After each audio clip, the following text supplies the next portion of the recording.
Hello guys, welcome to Percy Fiction. So in this video, we will see, what if Naruto was the son of Apollo, a true prophet whose words reshaped the shinobi world? If you enjoy these kinds of stories, don't forget to show us some love by hitting the like button and subscribing to the channel. Your support means the world to us. Now, let's start the story. Chapter 1. The Whispering Sun. The air in the arena was thick with anticipation, a palpable thing that clung to the skin like humidity. From his place in the competitor's box, Naruto Uzumaki could taste the nervous energy of the crowd. A coppery tang on his tongue.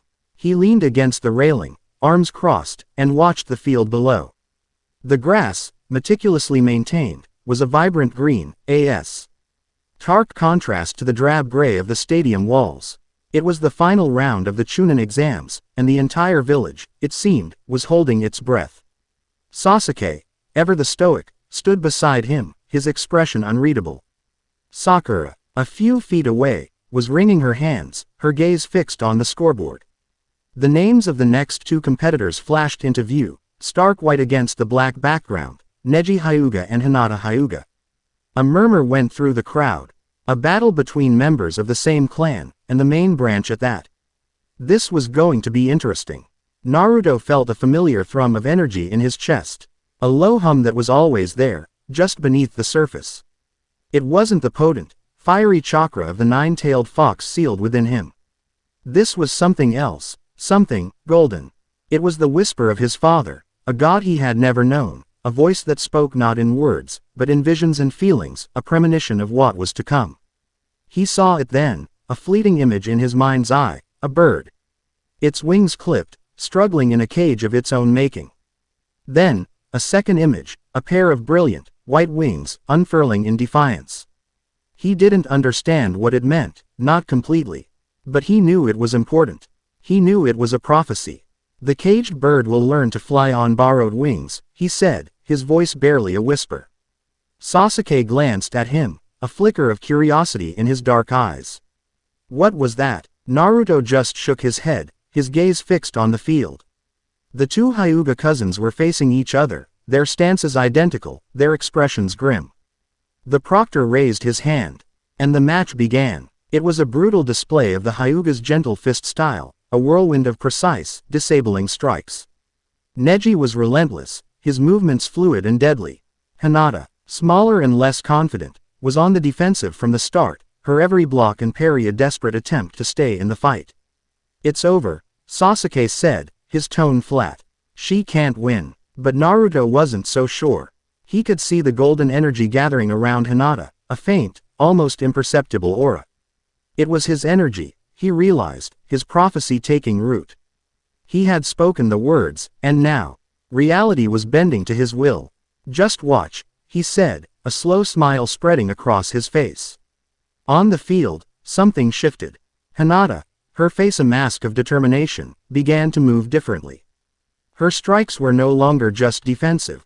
They were targeted, precise, aimed at the almost imperceptible flaws in Neji's seemingly perfect form. And then, it happened. A gasp went through the crowd as two massive wings of pure, white chakra erupted from Hinata's back. They were beautiful, ethereal things, and they beat the air with a silent, powerful rhythm. She rose from the ground, hovering for a moment, her Byakugan eyes glowing with an otherworldly light. Neji stared, his mouth agape, his composure shattered.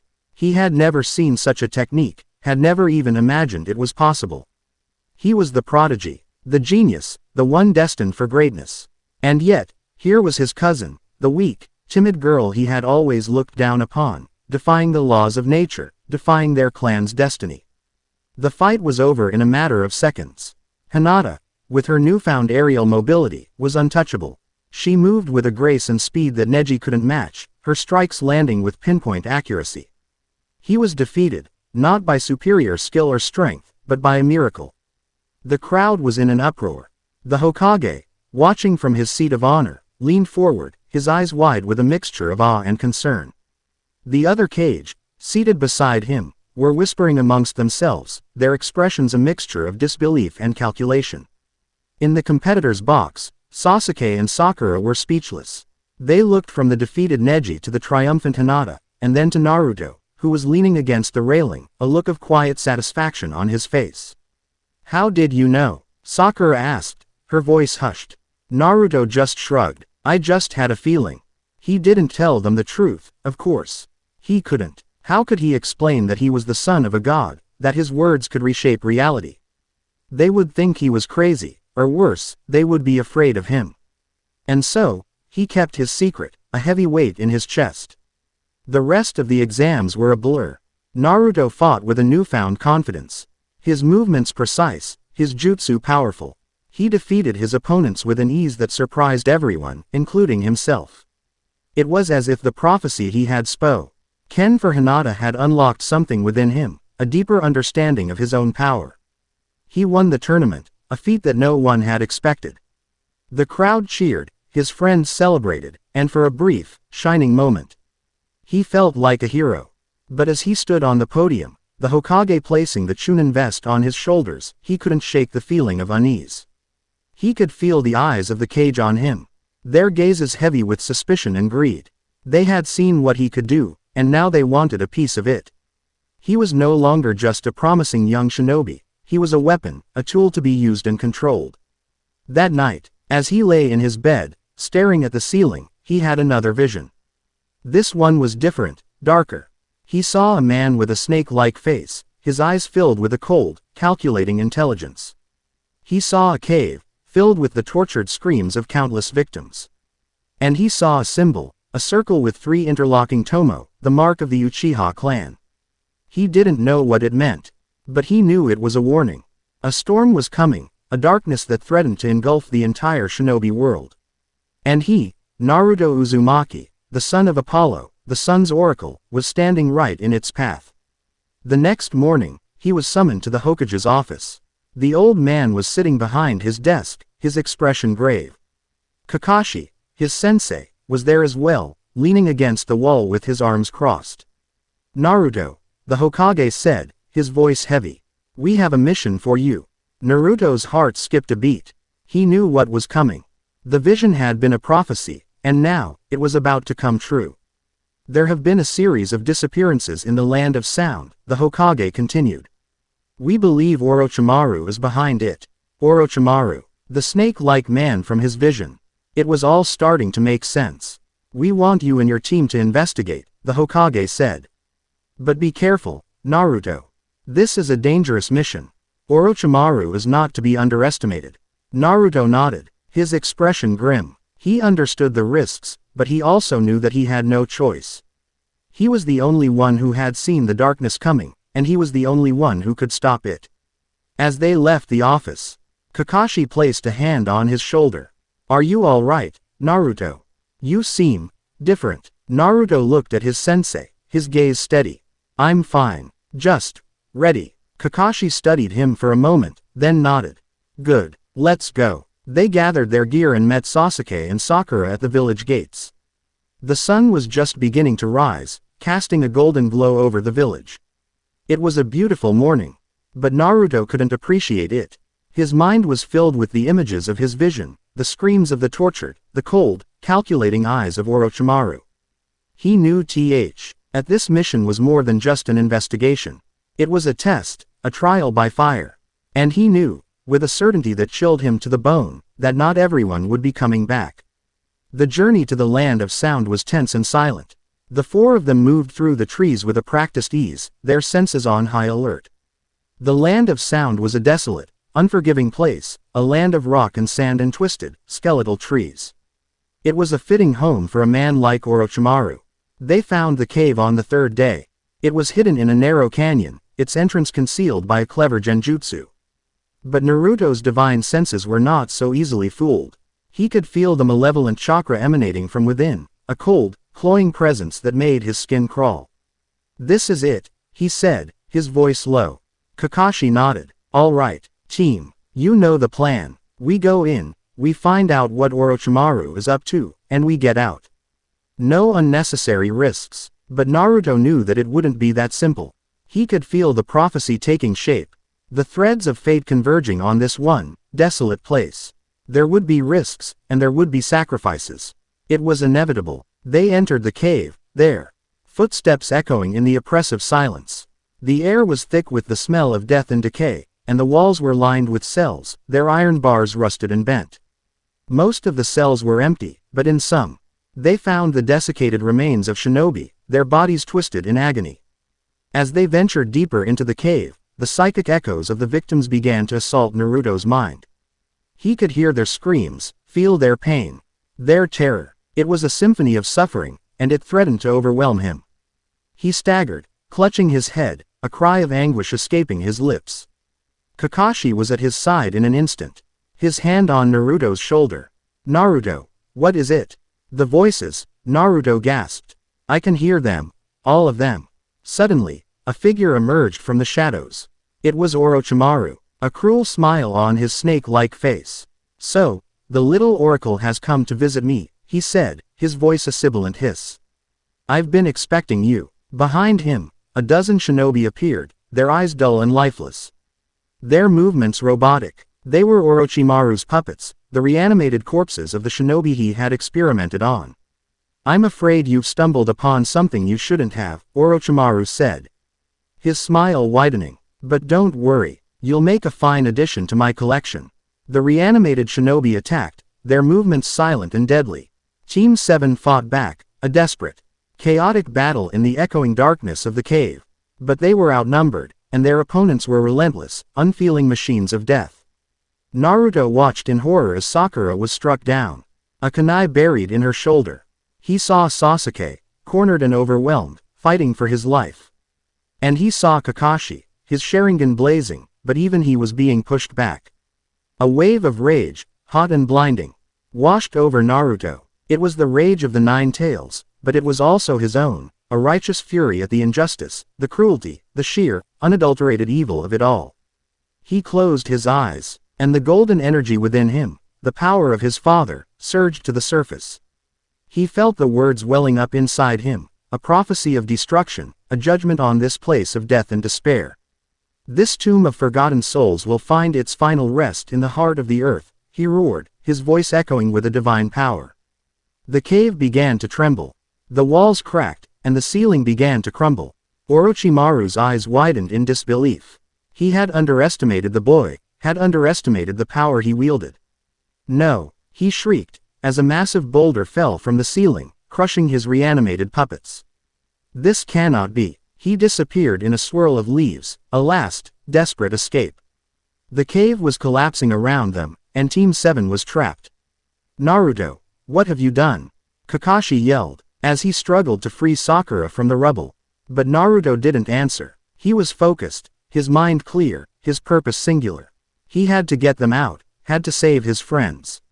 He raised his hands, and the golden energy poured out of him, forming a protective shield around them. The rocks and debris crashed against the shield, but it held firm. He was a beacon of light in the darkness, a defiant sun against the encroaching night. He led them through the collapsing cave, his shield protecting them from the falling rocks. They emerged into the sunlight, gasping for breath. Their bodies battered and bruised, but alive. The cave was gone, swallowed by the earth, its secrets buried forever. Naruto stood for a moment, looking at the crater where it had once been. He had done it. He had stopped Orochimaru, had saved his friends, but the victory felt hollow. He had used his power, his divine gift, to destroy, to kill. He had silenced the screams of the tortured, but at what cost? He looked at his hands, half expecting to see them stained with blood. Kakashi came to his side, his expression a mixture of awe and concern. "Naruto, what are you?" Naruto looked at his sensei. His eyes filled with a sadness that no 12-year-old should ever know. "I don't know," he said, his voice barely a whisper. I don't know." The journey back to Konoha was a somber one. Sakura was injured, but she would recover. Sasuke was quiet, his pride wounded. And Naruto was changed. He had faced the darkness, had wielded a power that he barely understood, and he had been forced to make a choice that would haunt him for the rest of his life. He was no longer just a boy, a genin, a prankster. He was something more, something different. He was the sun's oracle, and his words had the power to reshape the world. But as he looked out at the setting sun, painting the sky in shades of orange and red. He couldn't help but wonder if that was a gift, or a curse. Chapter 1 End. Chapter 2. Echoes and Consequences. The return to Konoha was a suffocating affair. The silence that had settled over Team 7 in the land of sound didn't dissipate as they passed through the great wooden gates. It clung to them, a shroud of unspoken questions and shared trauma. Medics were waiting, their expressions grimly professional as they whisked Sakura away to the hospital. Her pale face a stark contrast to the vibrant pink of her hair. Sasuke, his arm in a sling and a gash over his eye, simply grunted a dismissal to Kakashi and stalked off toward the Uchiha compound, his every line radiating a cold, coiled fury that left Naruto alone with his sensei, standing in the shadow of the gate. The sun, a brilliant, accusing orb in the sky, felt impossibly far away. It was his father's domain. Yet he felt no warmth from it, only a profound and chilling isolation. He had saved them. He had also unleashed a power that felt alien in his own skin, a catastrophic force that had leveled a mountain. He had spoken, and the earth had obeyed. The memory sent a tremor through him. Kakashi's single visible eye studied him, the gaze intense and unreadable. Naruto, go home. Get some rest. The Hokage will want a full report in the morning. Naruto nodded, unable to meet his teacher's gaze. He turned and walked away, the stares of the passing villagers feeling like physical blows. They were whispers and pointed fingers, not of admiration for a returning hero, but of fear and uncertainty. The energy he had released, the sheer scale of the cavern's collapse, had sent shockwaves, both literal and political, that had reached the village long before they had. They didn't know what happened, but they knew it was connected to him, the Jinchuriki, the unpredictable element they had always watched from the corner of their eyes. His small apartment felt like a cage. The familiar clutter, the wilting plant on the windowsill, the stacks of instant ramen cups, it all seemed to belong to a different person. A loudmouthed, confident kid who thought a Rasengan was the pinnacle of power. That kid hadn't known the weight of prophecy. He hadn't felt the earth buckle under the command of his own voice. He tried to sleep, but his mind was a maelstrom. The screams of Orochimaru's victims echoed in the quiet of his room, a phantom chorus of agony. He saw their faces, twisted in their final moments. Their life force siphoned away to fuel a madman's ambition. And woven through it all was the sibilant hiss of Orochimaru's voice, the hungry look in his eyes when he'd called him the Little Oracle. Orochimaru knew, or he suspected, and he would be back. The prophecy that had destroyed the cave had been one of finality, of rest for the dead, but it had said nothing of the snake. When morning came, it brought no relief, only the grim certainty of a summons. He met Kakashi outside the Hokage tower. His sensei looked like he hadn't slept either. Ready? Kakashi asked, his tone carefully neutral. No, Naruto answered honestly, but let's get it over with. The Hokage's office was not empty. Hiruzen Sarutobi sat behind his desk, the weight of his office etched into the lines on his face. But standing to the side, their presence turning the air frigid, were the two village elders, Homura Mitokado and Kaharu Udatane. And half hidden in the shadows near the window, a place where he always seemed to lurk, was Danzo Shimura, his bandaged eye and cane radiating an aura of cold, calculating menace. This wasn't a debrief, it was an interrogation. Kakashi, Naruto, the Hokage began, his voice weary. Report. Kakashi stepped forward and delivered a precise, factual account of the mission. He detailed their infiltration, the discovery of the horrific experiments, the reanimated shinobi, and the ensuing battle. He described Orochimaru's appearance and the overwhelming odds they faced. When he reached the climax, he chose his words with surgical precision. The intensity of the battle destabilized the cavern's structure, Kakashi stated, his eye never leaving the Hokage's. In a last-ditch effort, Naruto released a massive surge of his chakra. The assaulting shockwave triggered a full-scale collapse. It was uncontrolled, but it was effective. Orochimaru was forced to retreat, and his facility was completely destroyed. It was a good lie. A plausible one. It painted Naruto as a Jinchuriki who had lost control, a familiar and almost comforting narrative for the village elders. But Danzo was not so easily satisfied. He stepped forward from the shadows, the tap of his cane on the floorboards silencing the room. Uncontrolled, he repeated, his one visible eye fixing on Naruto. The pressure of his gaze was immense, a physical force that sought to pry open every secret. By your account, Kakashi, your team was on the verge of being annihilated. And yet, this, uncontrolled, surge not only destroyed the enemy's stronghold but also managed to shield you all from the very collapse it caused. That sounds less like a desperate outburst and more like a tactical application of an unknown, and frankly, terrifying power. Naruto felt a surge of anger. Danzo was dissecting him like one of Orochimaru's experiments. He met the old warhawk's gaze, his own eyes narrowing. He would not be defined by their fear. He was the son of a god, and it was time he started acting like it. He stepped forward, past a surprised Kakashi. It wasn't uncontrolled, Naruto said, his voice clear and steady, ringing with an authority that made even the elders straighten up. It was a choice. Hiruzen leaned forward, his pipe forgotten in his hand. Naruto, explain. Orochimaru had us trapped, Naruto continued, his eyes still locked with Danzo's. His reanimated shinobi were endless. We couldn't win. We couldn't escape. So I made a tactical decision. I could feel the instability in the rock, the weight of the mountain above us. I also knew that Orochimaru's greatest asset was his research, the bodies, the scrolls, everything in that cave. So I gave him a choice. Stay and be buried with his life's work, or flee and live. I gambled that his instinct for self-preservation would outweigh his greed. He paused, letting the words sink in. He was weaving a new narrative, taking the chaotic, terrifying power he'd unleashed and framing it as a deliberate, strategic weapon. He was showing them competence, not instability. The shield wasn't a separate jutsu, he lied, the falsehood tasting like ash in his mouth. It was the focused epicenter of the shockwave. I wrapped the destructive force around us. It was difficult to control, and I couldn't hold it for long.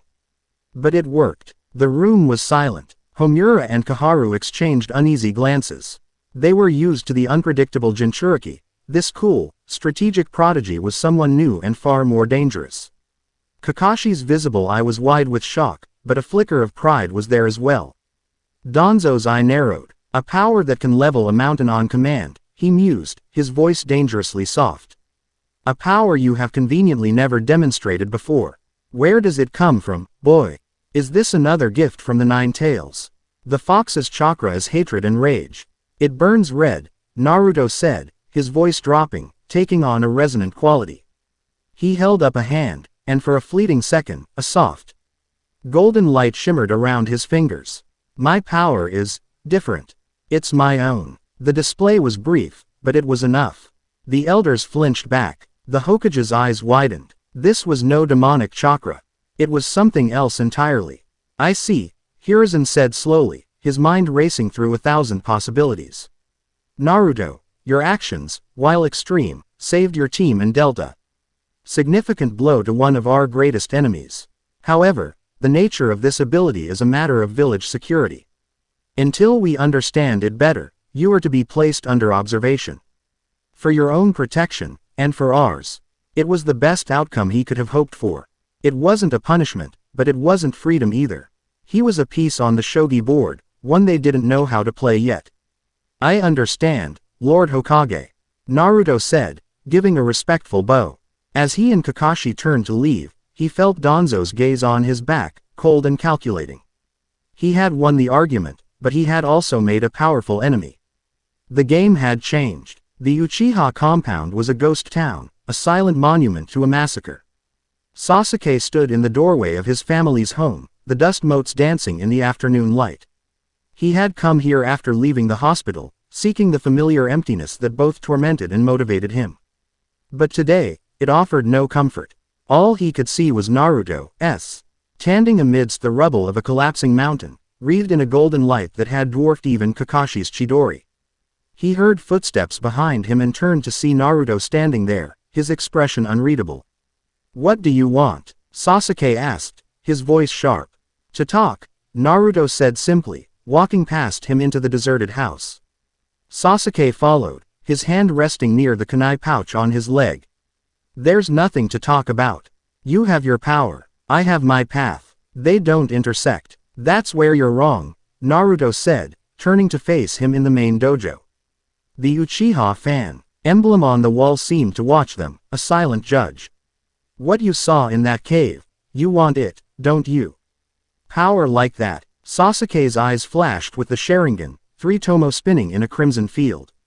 The power to protect my comrades is something any shinobi would want. But power like that, it's not earned. It's not fought for. It's just there. You were born with it, weren't you? The fox, this new light. It's all just luck. Quote. The accusation stung, but Naruto didn't flinch. You think your Sharingan wasn't luck. You think being born an Uchiha wasn't luck. We all start with the hand we're dealt, Sasuke. It's about how we play it. I've bled for every ounce of my strength. Sasuke snarled, taking a step forward. I've trained until I collapsed. I've pushed myself to the absolute limit. You make a mockery of that. You just speak, and mountains fall. And you think it's easy. Naruto's voice rose, the golden energy humming just beneath his skin, making the air in the room feel thick. You think hearing the echoes of every person that died in that cave is a gift. You think feeling the earth scream as it tears itself apart is something I enjoy. This isn't a shortcut, Sasuke. It's a burden, a terrifying one. The raw emotion in Naruto's voice gave Sasuke pause. He saw not arrogance in Naruto's eyes, but a deep, profound fear. The same fear he saw in his own reflection sometimes. The fear of not being strong enough. Then what is it? Sasuke asked, his voice softer now, the Sharingan receding. Naruto looked away, toward the emblem on the wall. I don't know, but I'm going to find out. And I'm going to control it. I have to, because if I don't, it will control me. And I think it could break the whole world. The conversation ended there, not with a resolution, but with a new, grudging understanding. The rift between them hadn't closed, but its edges had changed. It was no longer just about rivalry. It was about 2 young men, burdened by legacy and power, staring down 2 very different, but equally terrifying, destinies. He found her in one of the Hyuga clan's private training grounds. Hinata stood under a cherry blossom tree, her hands moving through the gentle, flowing forms of a Hyuga kata. But something was different. Her movements were sharper, more confident. The hesitancy that had always plagued her was gone, replaced by a quiet certainty. She sensed his approach, her head turning, the faintest of smiles gracing her lips. Naruto-kun. Hinata, he said, stopping a respectful distance away. You look strong. A blush dusted her cheeks, but she didn't look away. Thank you. I wanted to thank you. For what? I didn't do anything. Yes, you did, she insisted, taking a step closer. Her pale lavender eyes were earnest, searching his. During my match with Neji Nissen, I was so scared. I believed him. I believed in the caged bird, in a destiny I couldn't change. But then, I heard your voice. Naruto tensed. What did you hear? Not with my ears, she explained, her voice barely a whisper. Inside, you said, the caged bird will learn to fly on borrowed wings. And then, I felt it. A warmth, a golden light. It didn't feel like my chakra. But it, listen to me. It gave me the strength to believe I could be more than what my clan decided for me. He was stunned. She hadn't just benefited from his prophecy, she had felt its source. She had felt him. She looked at him now, not with the awe of a fan or the fear of a villager, but with a deep, genuine gratitude. She wasn't afraid. You showed me my destiny as my own, she said, her voice filled with a quiet strength that made her seem taller. So, thank you, Naruto-kun. In that moment, standing in the dappled sunlight under the cherry blossoms, Naruto felt the crushing weight of his secret lighten, just for a moment. Sasuke saw a rival, Danzo saw a weapon, the villagers saw a monster. But Hinata saw a miracle. He felt a connection to her, a simple, unburdened thing that had nothing to do with gods or demons or the fate of the world.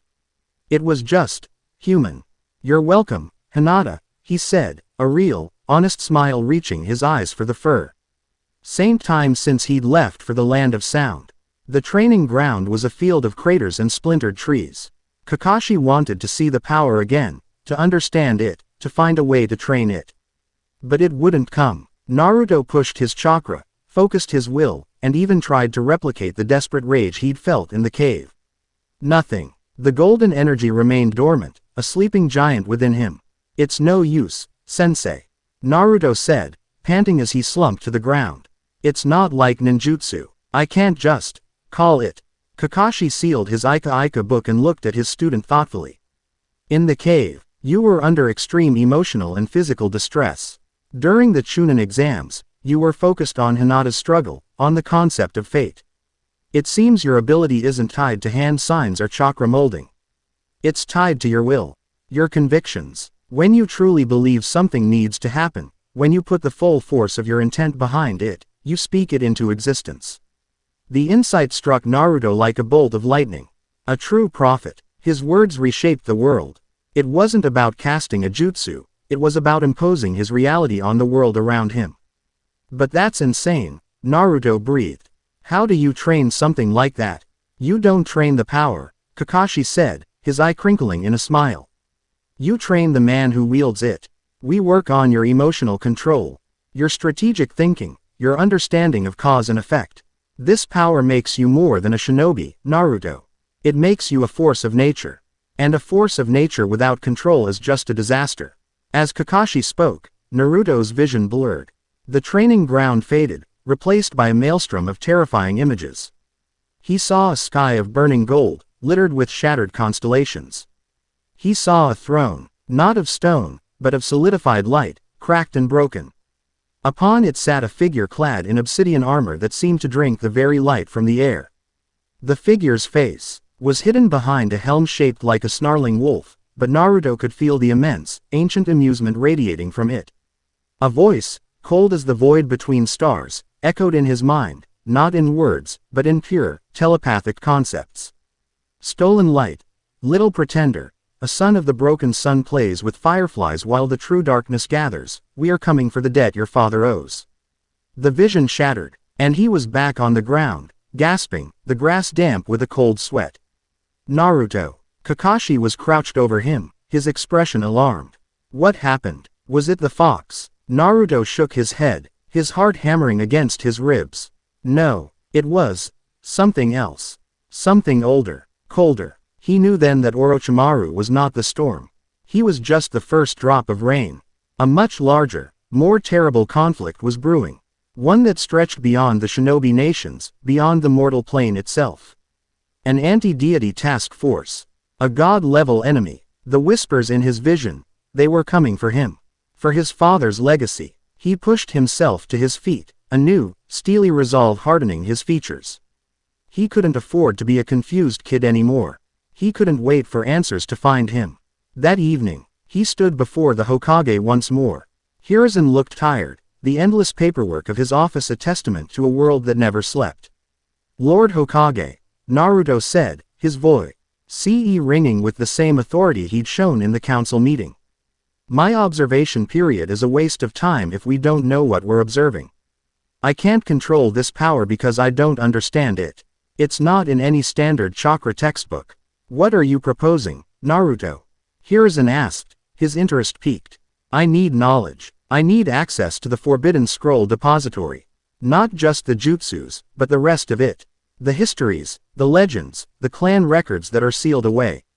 Information on bloodlines so rare they've been forgotten. Stories of the time before the Sage of Six Paths.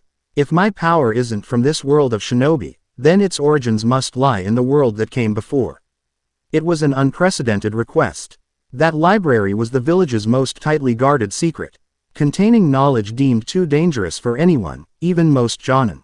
But Hiruzen looked at the boy before him, no, the young man, and saw not the impulsive prankster of yesterday, but a determined, decisive leader grappling with a power that could save or damn them all. He saw the same fire he had once seen in the fourth Hokage. "Very well," Hiruzen said, a slow smile spreading across his face. He pulled a small, ornate key from a locked drawer in his desk. "The responsibility for what you learn will be your own. I trust you will use it wisely." Naruto took the key, its cold metal a heavy weight in his palm. It was more than just a key to a library. It was the key to his past, and the first step toward seizing control of his future. He would face the coming darkness not as a confused oracle or an unstable weapon, but as a true prophet who understood the source of his power and the weight of his words. Chapter 2 End. Chapter 3. The Scroll of Whispered Histories. The key was cold in Naruto's hand, a small, intricate piece of iron that felt impossibly heavy. It was a key to a door few had ever seen, hidden in plain sight. Not in some deep, subterranean vault, but right in the heart of the village. Concealed by layers of genjutsu and sealing arrays within the Hokage monument itself. Hiruzen had explained its location, his words a map to a place that existed more in legend than in reality. The Forbidden Scroll Depository. Under the cloak of a moonless night, Naruto stood at the base of the fourth Hokage's stone face. His father's face. He'd always felt a strange connection to this monument. A pull he could never explain. Now, he understood. It wasn't just a memorial. It was a lockbox, and the legacy sealed inside was inextricably tied to his own. He channeled a sliver of his chakra into the key as instructed. It warmed in his palm, and the air around him shimmered. The solid rock of the monument rippled like water, and a section of the cliff face dissolved, revealing not a dark opening, but a shimmering curtain of golden energy, a seal that hummed with a power that felt ancient and familiar. It was the same golden light that flowed through his veins. He stepped through, and the world behind him vanished. He wasn't in a dusty cave. He was in a space that defied logic. The floor, walls, and ceiling were constructed from a dark, polished wood that seemed to absorb the light from the glowing Fuinjutsu scripts that pulsed rhythmically all around him. Shelves stretched up into an impossible darkness, far higher than the mountain itself could contain. It was a pocket dimension, a library built in the space between spaces. And the silence, it was absolute, the kind of profound quiet that felt heavier than any sound. It was the silence of forgotten words and buried truths. He didn't know where to begin. The sheer volume of scrolls was overwhelming, each one sealed with a tag denoting its contents and threat level. He saw scrolls detailing kinjutsu that could topple nations, jutsu that bartered with demons, and techniques that sacrificed the user's very soul. But he wasn't here for power. He was here for answers. He started systematically, by passing the sections labeled ninjutsu and genjutsu, and moving toward the deeper, dustier shelves marked history, genealogy, and mythos. He spent hours unrolling brittle scrolls, his eyes scanning ancient, cramped calligraphy. He read of rare and extinct bloodlines, the Kurama clan's eidetic genjutsu, the bone-manipulating Kagaya, the Jugo clan's ability to absorb natural energy. All fascinating, all powerful, but none of them resonated with what he was. They were branches on the great tree of chakra, but his power felt like it came from a different forest entirely. Frustration began to mount. The texts were maddeningly vague. They spoke of the sage of six paths, of the birth of chakra, of the great-tailed beasts. But their history began with the sage. Before him, the scrolls simply read, the era of chaos. Or, the age of gods and monsters, treating it as a barbaric, undocumented prehistory. It was a dead end. He slumped against a shelf, the weight of his quest pressing down on him. He was chasing a ghost, a feeling. How could he find answers about a power no one had ever recorded? He closed his eyes, centering himself, trying to feel that golden energy within. If it came from somewhere, maybe it could recognize its own source. He let the quiet hum of his father's gift fill him. It was a soft, warm light inside his chest. He reached out with it, not with his chakra, but with this other, more intrinsic part of himself. He let it drift through the ancient library, a silent question sent out into the darkness. And something answered. It wasn't a sound or a light. It was a resonance, a faint vibration from the deepest, most secluded corner of the archive. A single scroll, on a shelf all its own, was humming with the exact same frequency as the power within him. He moved toward it, his heart pounding. The shelf was unmarked, the scroll itself unadorned. It was bound not with twine, but with a thin, metallic cord that pulsed with a faint, golden light. It had no seal, no classification. It was simply waiting. He touched it, and a jolt of pure energy shot up his arm, not painful, but electrifying. It was like shaking hands with the sun. He untied the cord and unrolled the scroll on a nearby reading table. The parchment was strange, not made of paper or cloth, but of something thin and durable that seemed to shimmer faintly. The script was an archaic form he could barely decipher. But as he focused, The words seemed to clarify in his mind, the meaning flowing directly into his consciousness. It was not a history of shinobi. It was a personal account. A journal written by a censor from the Uzumaki clan, a woman named Mito, who lived long before her namesake became the first Jinchuriki of the Nine Tails. She had a unique ability. She could not only sense chakra, but other stranger energies that she called celestial resonances. They walk among us, but they are not of us, the first entry read. Beings of immense power, whose very presence warps the reality around them. They are not shinobi, for they do not wield chakra. They wield the raw firmament of creation itself. The locals call them kami, but they are something more primal. The stories say they came from the sky, from a kingdom of light. Naruto's breath hitched. This was it. He read on, his hands trembling. Mito wrote of different celestial factions, but her focus was on one. The most brilliant of them is the one they call the Sun God. His name is a secret, a word of power, but his presence is unmistakable. His light is the first light, the dawn of creation. His words are not sounds, but truths that impress themselves upon the world. He has fathered children upon the mortal plane. The Helios, demigods who carry a spark of his solar flame. They are rare, scattered through the ages. But they share one terrifying, wondrous gift. They are oracles, prophets whose words can unmake mountains and rewrite destinies. They speak, and reality bends to their will. Naruto stared at the words, his world tilting on its axis. Helios, son of the sun god. A true prophet. It wasn't a curse. It wasn't a mutation. It was his birthright. His father wasn't just some powerful being, he was a god. The confirmation settled in his soul, not with a shock, but with a profound and resonant sense of rightness. He had always felt different, separate. Now he knew why. But the scroll was not a celebration. It was a warning. The next entries were filled with a creeping dread. War has come to the heavens, and its shadow falls upon our world. A force of opposition has risen. The Su-En God calls them the Nyx, beings of void and shadow, born from the first, silent darkness. They despise the light, for it gives form to a world they cannot dominate. Their leader is a being of singular, ancient hatred. A wolf of endless night.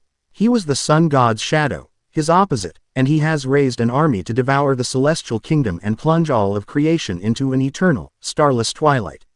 Naruto felt a chill that had nothing to do with the temperature of the archive. The wolf of endless night. The figure from his vision. The conflict has spilled into our realm. The sun god was wounded. His light dimmed by a blade of pure void. He was forced to retreat from the mortal plane, to mend his fractured divinity. He left his children behind, hidden embers of his fire. The Nyx were not victorious. But they were not vanquished.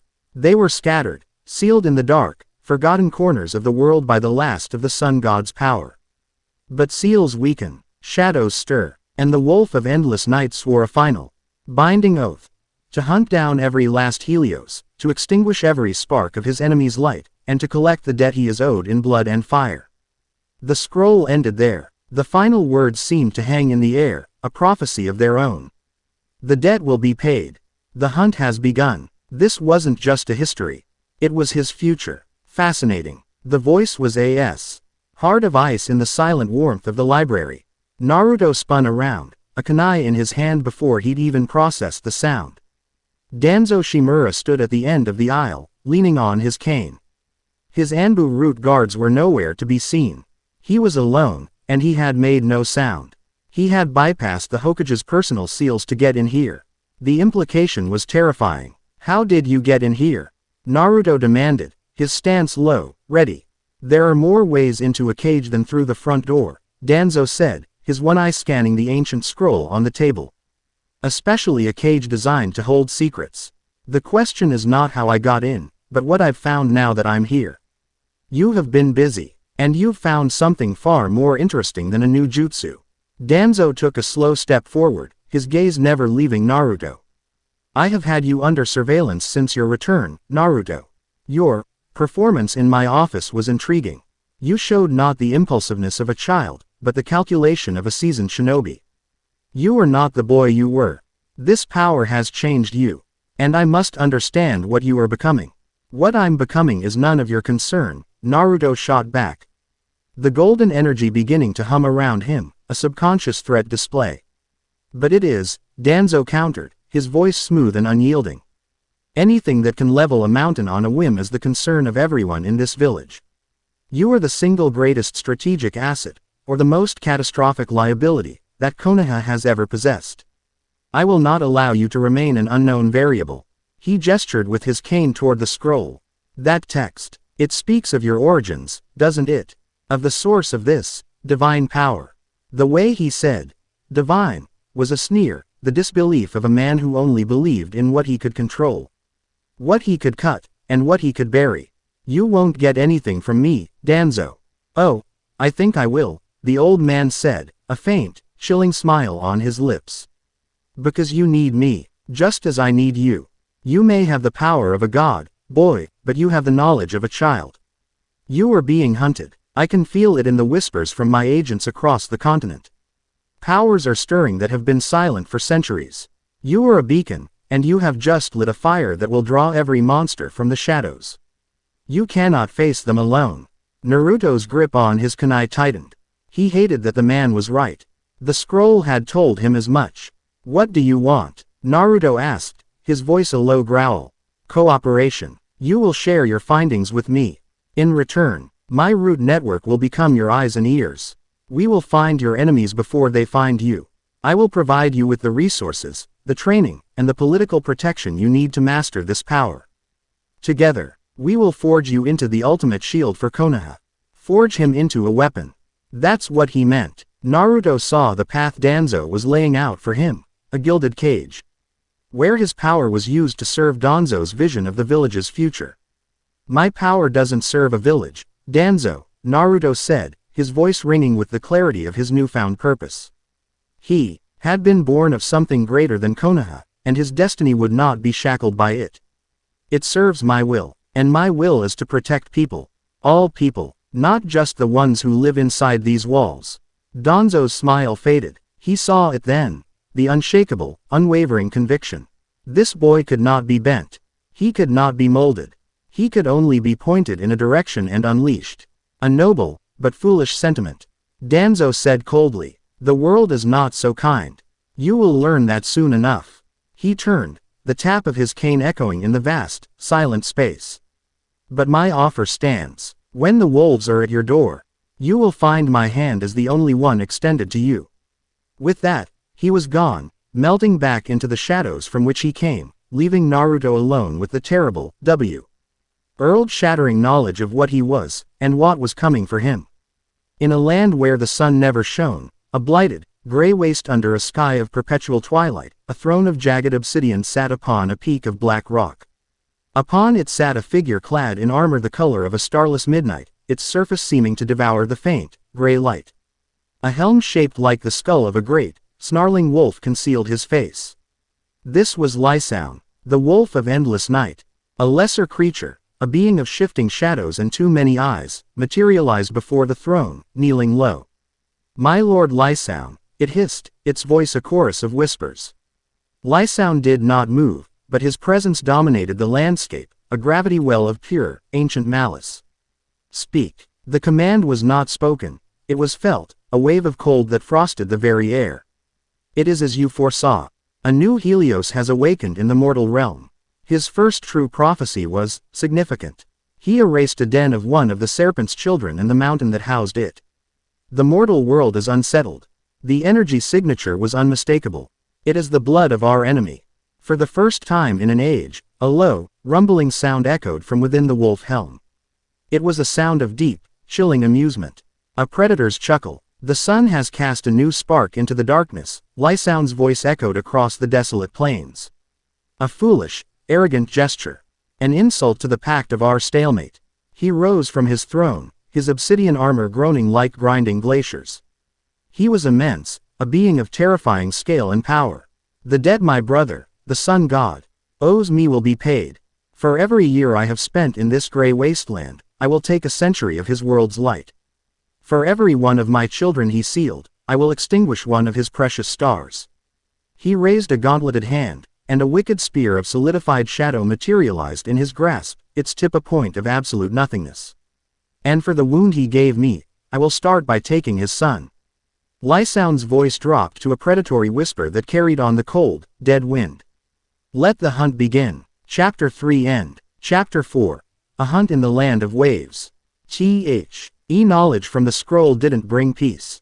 It brought a terrible, galvanizing clarity. Naruto's life was no longer a series of missions and the distant dream of becoming Hokage. It was a countdown. He was a beacon in a world of shadows, and the darkness was coming for him. He stopped sleeping. Or rather, he learned to do with less. His nights were spent in the quiet of his apartment, not poring over jutsu scrolls, but sitting in silent meditation. He was chasing the golden light within him, trying to grasp it, to understand its texture and its triggers. Kakashi had been right. It wasn't a muscle to be flexed, but a conviction to be forged. He had to know, with absolute certainty, what he believed in, what truths he would be willing to impose upon the world. His days were a brutal regimen of his own design. He pushed his physical limits with a ferocity that worried his sensei, running until his lungs burned and sparring with shadow clones until his body was a canvas of bruises. He needed to be faster, stronger. His divine power was absolute, but if a kunai found his throat before he could speak, he was just as dead as any other genin. He was honing the vessel to protect the fire it carried. It was during one such grueling session, with Kakashi watching from the shade of a tree, that the summons came. An Anbu operative landed silently in the clearing, their porcelain mask impassive. Uzumaki, Hatake, the Hokage requires your presence. Immediately, Naruto exchanged a look with Kakashi. The urgency in the ANBU's voice was unmistakable. This wasn't a routine check-in. They found the Hokage's office tense. Hiruzen stood by the window, looking out over the village, his expression grim. Sasuke and Sakura were already there, their faces etched with a nervous energy. But there was another, unexpected presence. Hinata Hyuga stood beside the Hokage's desk, her hands clasped nervously before her, but her posture was straight, her gaze steady.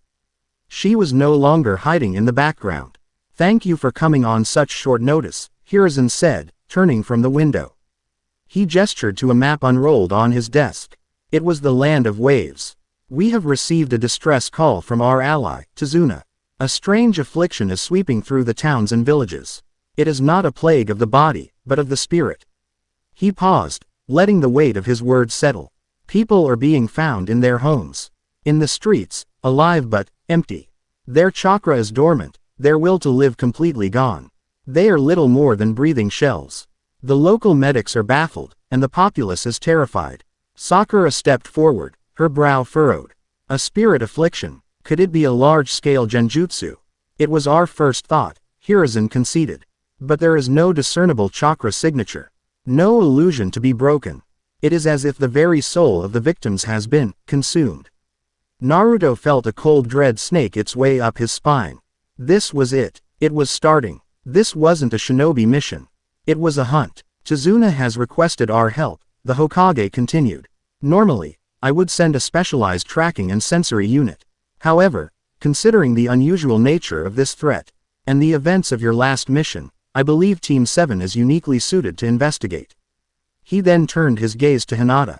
Furthermore, I am assigning Hinata to your team for the duration of this mission. The Byakugan is unparalleled in its ability to see chakra systems. If there is even the faintest trace of what is causing this, she will be the one to see it. Neji, who would normally be the Hyuga prodigy assigned to such a task, was still recovering, both physically and mentally, from his defeat in the exams. It was Hinata's chance to step up, and from the determined look in her eyes, she had no intention of wasting it. Sasuke's eyes narrowed, a flicker of understanding, and something like competitive fire, dawning in their depths. He glanced at Naruto. He didn't know the specifics, but he knew this was connected to Naruto's strange new power. The stakes had been raised, and he would not be left behind. Team 7, and Hinata Hyuga, the Hokage declared, his voice leaving no room for argument. You will proceed to the Land of Waves at once. Investigate the cause of this affliction. Identify the perpetrator, and neutralize the threat. Be vigilant. You are walking into the unknown.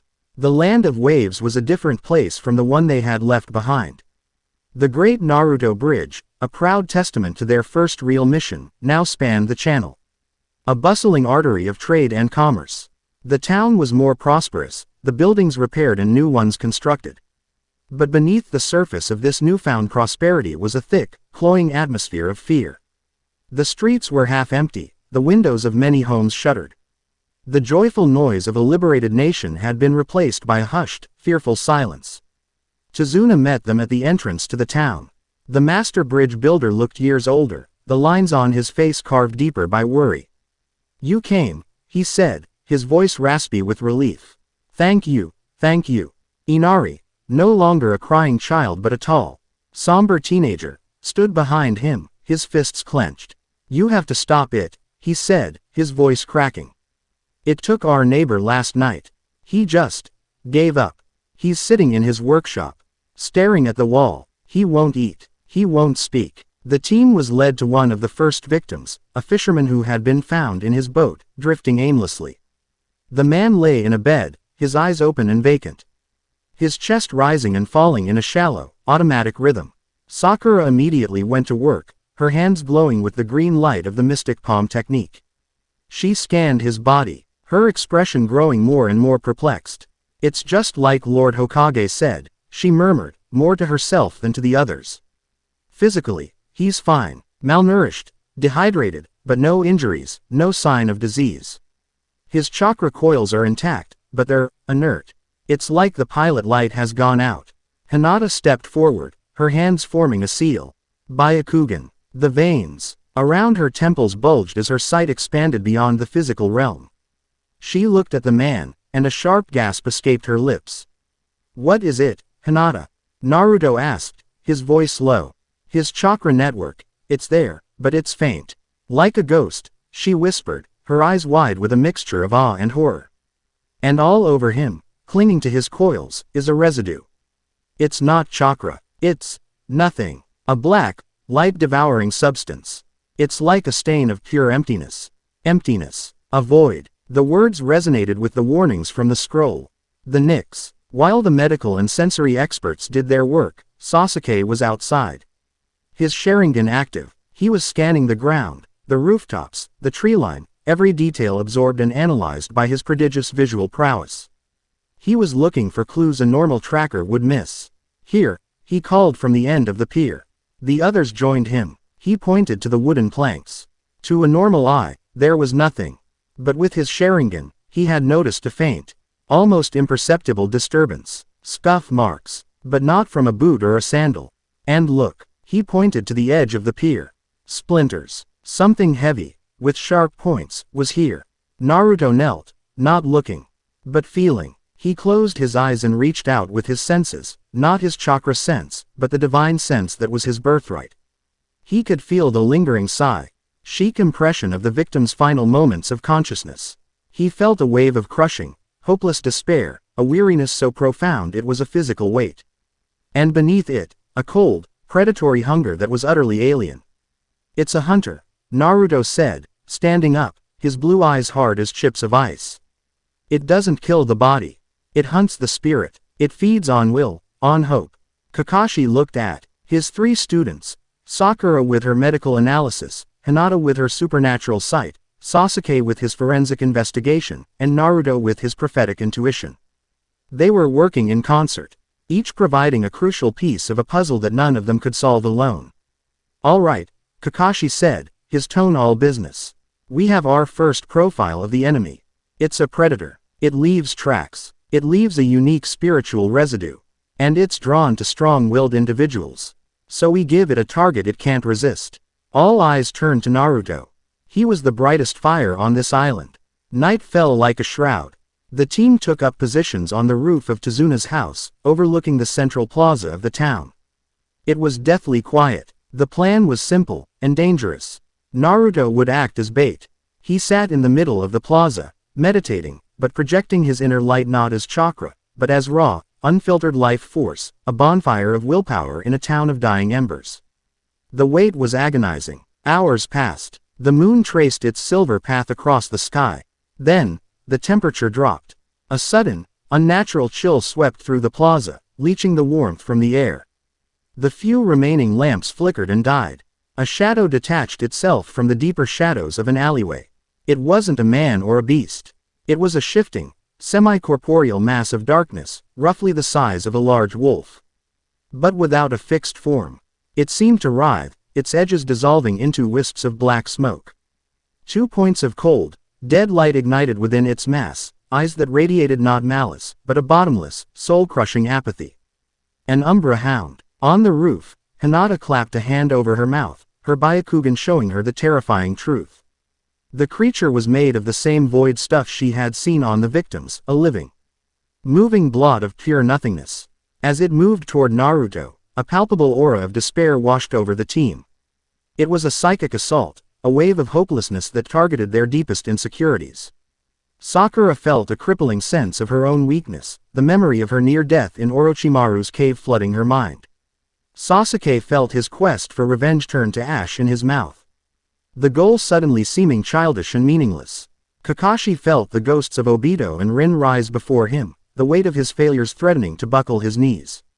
But Naruto, at the epicenter of the assault, held firm. The hound had made a fatal miscalculation. It had assumed his light was born of happiness or simple courage. It wasn't. Naruto's will had been forged in a crucible of loneliness, pain, and ostracization. He had stared into the abyss of despair his entire life and had chosen, every single day, to climb out. The creature's aura of hopelessness was a pale imitation of the loneliness he had already conquered. "So, you're one of Lysound's puppies," Naruto said, his voice calm as he opened his eyes. They glowed with a faint, golden light. "He sent you to snuff out the light. You're going to have to try harder than that." The Umbra hound let out a silent, psychic shriek of frustration and lunged. It was impossibly fast, a blur of shadow. "Now!" Kakashi yelled. Sasuke's voice was a sharp crack in the night. "Fire style. Great fireball technique." A massive sphere of flame erupted from his lips, engulfing the creature. But the flames simply passed through it, scorching the cobblestones on the other side. The creature was unharmed. "It's no use," Hinata called out. "Physical attacks and ninjutsu won't work." "It's not." There. The hound was on Naruto, its shadowy tendrils reaching for him. But Naruto was already moving, his body a blur of motion. He didn't try to strike it. He dodged, weaving and flowing, his movements economical and precise. He was buying time, analyzing, feeling out the nature of his enemy. The creature's aura intensified, directly focused on him. Visions flooded his mind. The Hokage dying, Sasuke leaving the village, Sakura blaming him. The entire shinobi world turning on him, calling him a monster. It was a brutal, targeted assault on his spirit. He gritted his teeth, the golden light around him flickering. He saw the doubt in his comrades' eyes as they struggled against the waves of despair. He saw the fear on Inari's face, watching from a window. He saw the empty eyes of the fisherman. And his resolve RDENED into a diamond point of absolute certainty. This thing, this creature of shadow and negation, had no place in the world of light and life. It was a fundamental violation. It was wrong, and in that moment of pure, unshakable conviction, he knew what he had to say. He stopped dodging. He stood his ground as the Umbra hound reared up, its form coalescing into a more solid shape for its final, soul-devouring strike. He raised a hand, palm open, and it began to glow with the intensity of a miniature sun. The oppressive despair in the air evaporated, banished by the radiant warmth.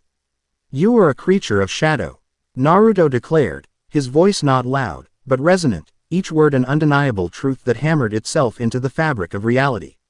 "You are defined by the absence of light. The sun does not negotiate with the dark.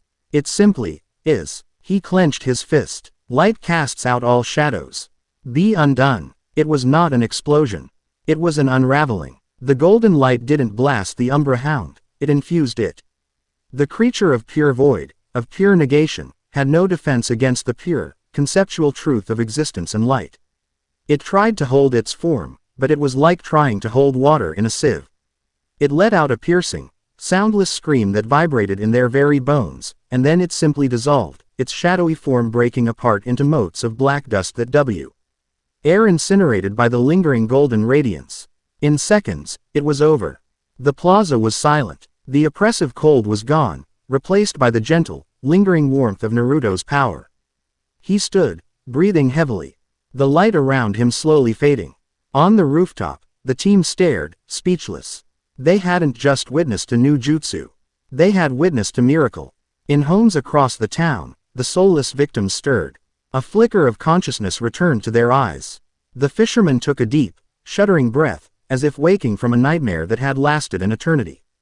The black, void-like residue on their chakra coils, as Hinata would later confirm, had vanished completely, erased by the same fundamental truth that had unmade the hound. Naruto looked down at the spot where the creature had died. A single, tiny object lay on the cobblestones, all that was left of the Umbra Hound. It was a shard of what looked like obsidian, cool to the touch, and carved with a single, alien rune, a stylized, snarling wolf's head. He picked it up, his expression grim. This was a message, a declaration. The hunt was no longer a vague, future threat. It was here, and this was only the beginning. Chapter 4 End. Chapter 5. The Poison of Whispers.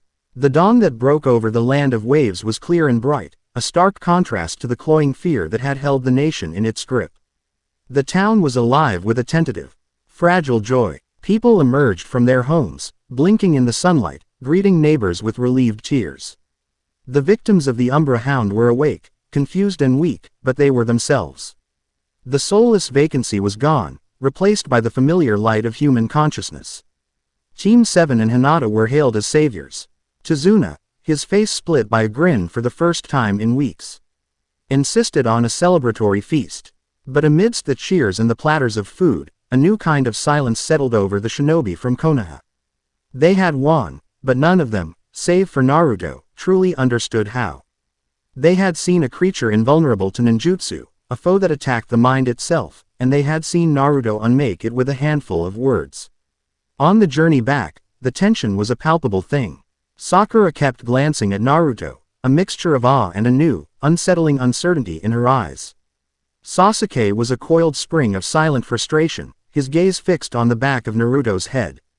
He had trained his body and his Sharingan to the breaking point, only to be rendered utterly irrelevant in the face of a power he couldn't comprehend, couldn't copy, and couldn't fight.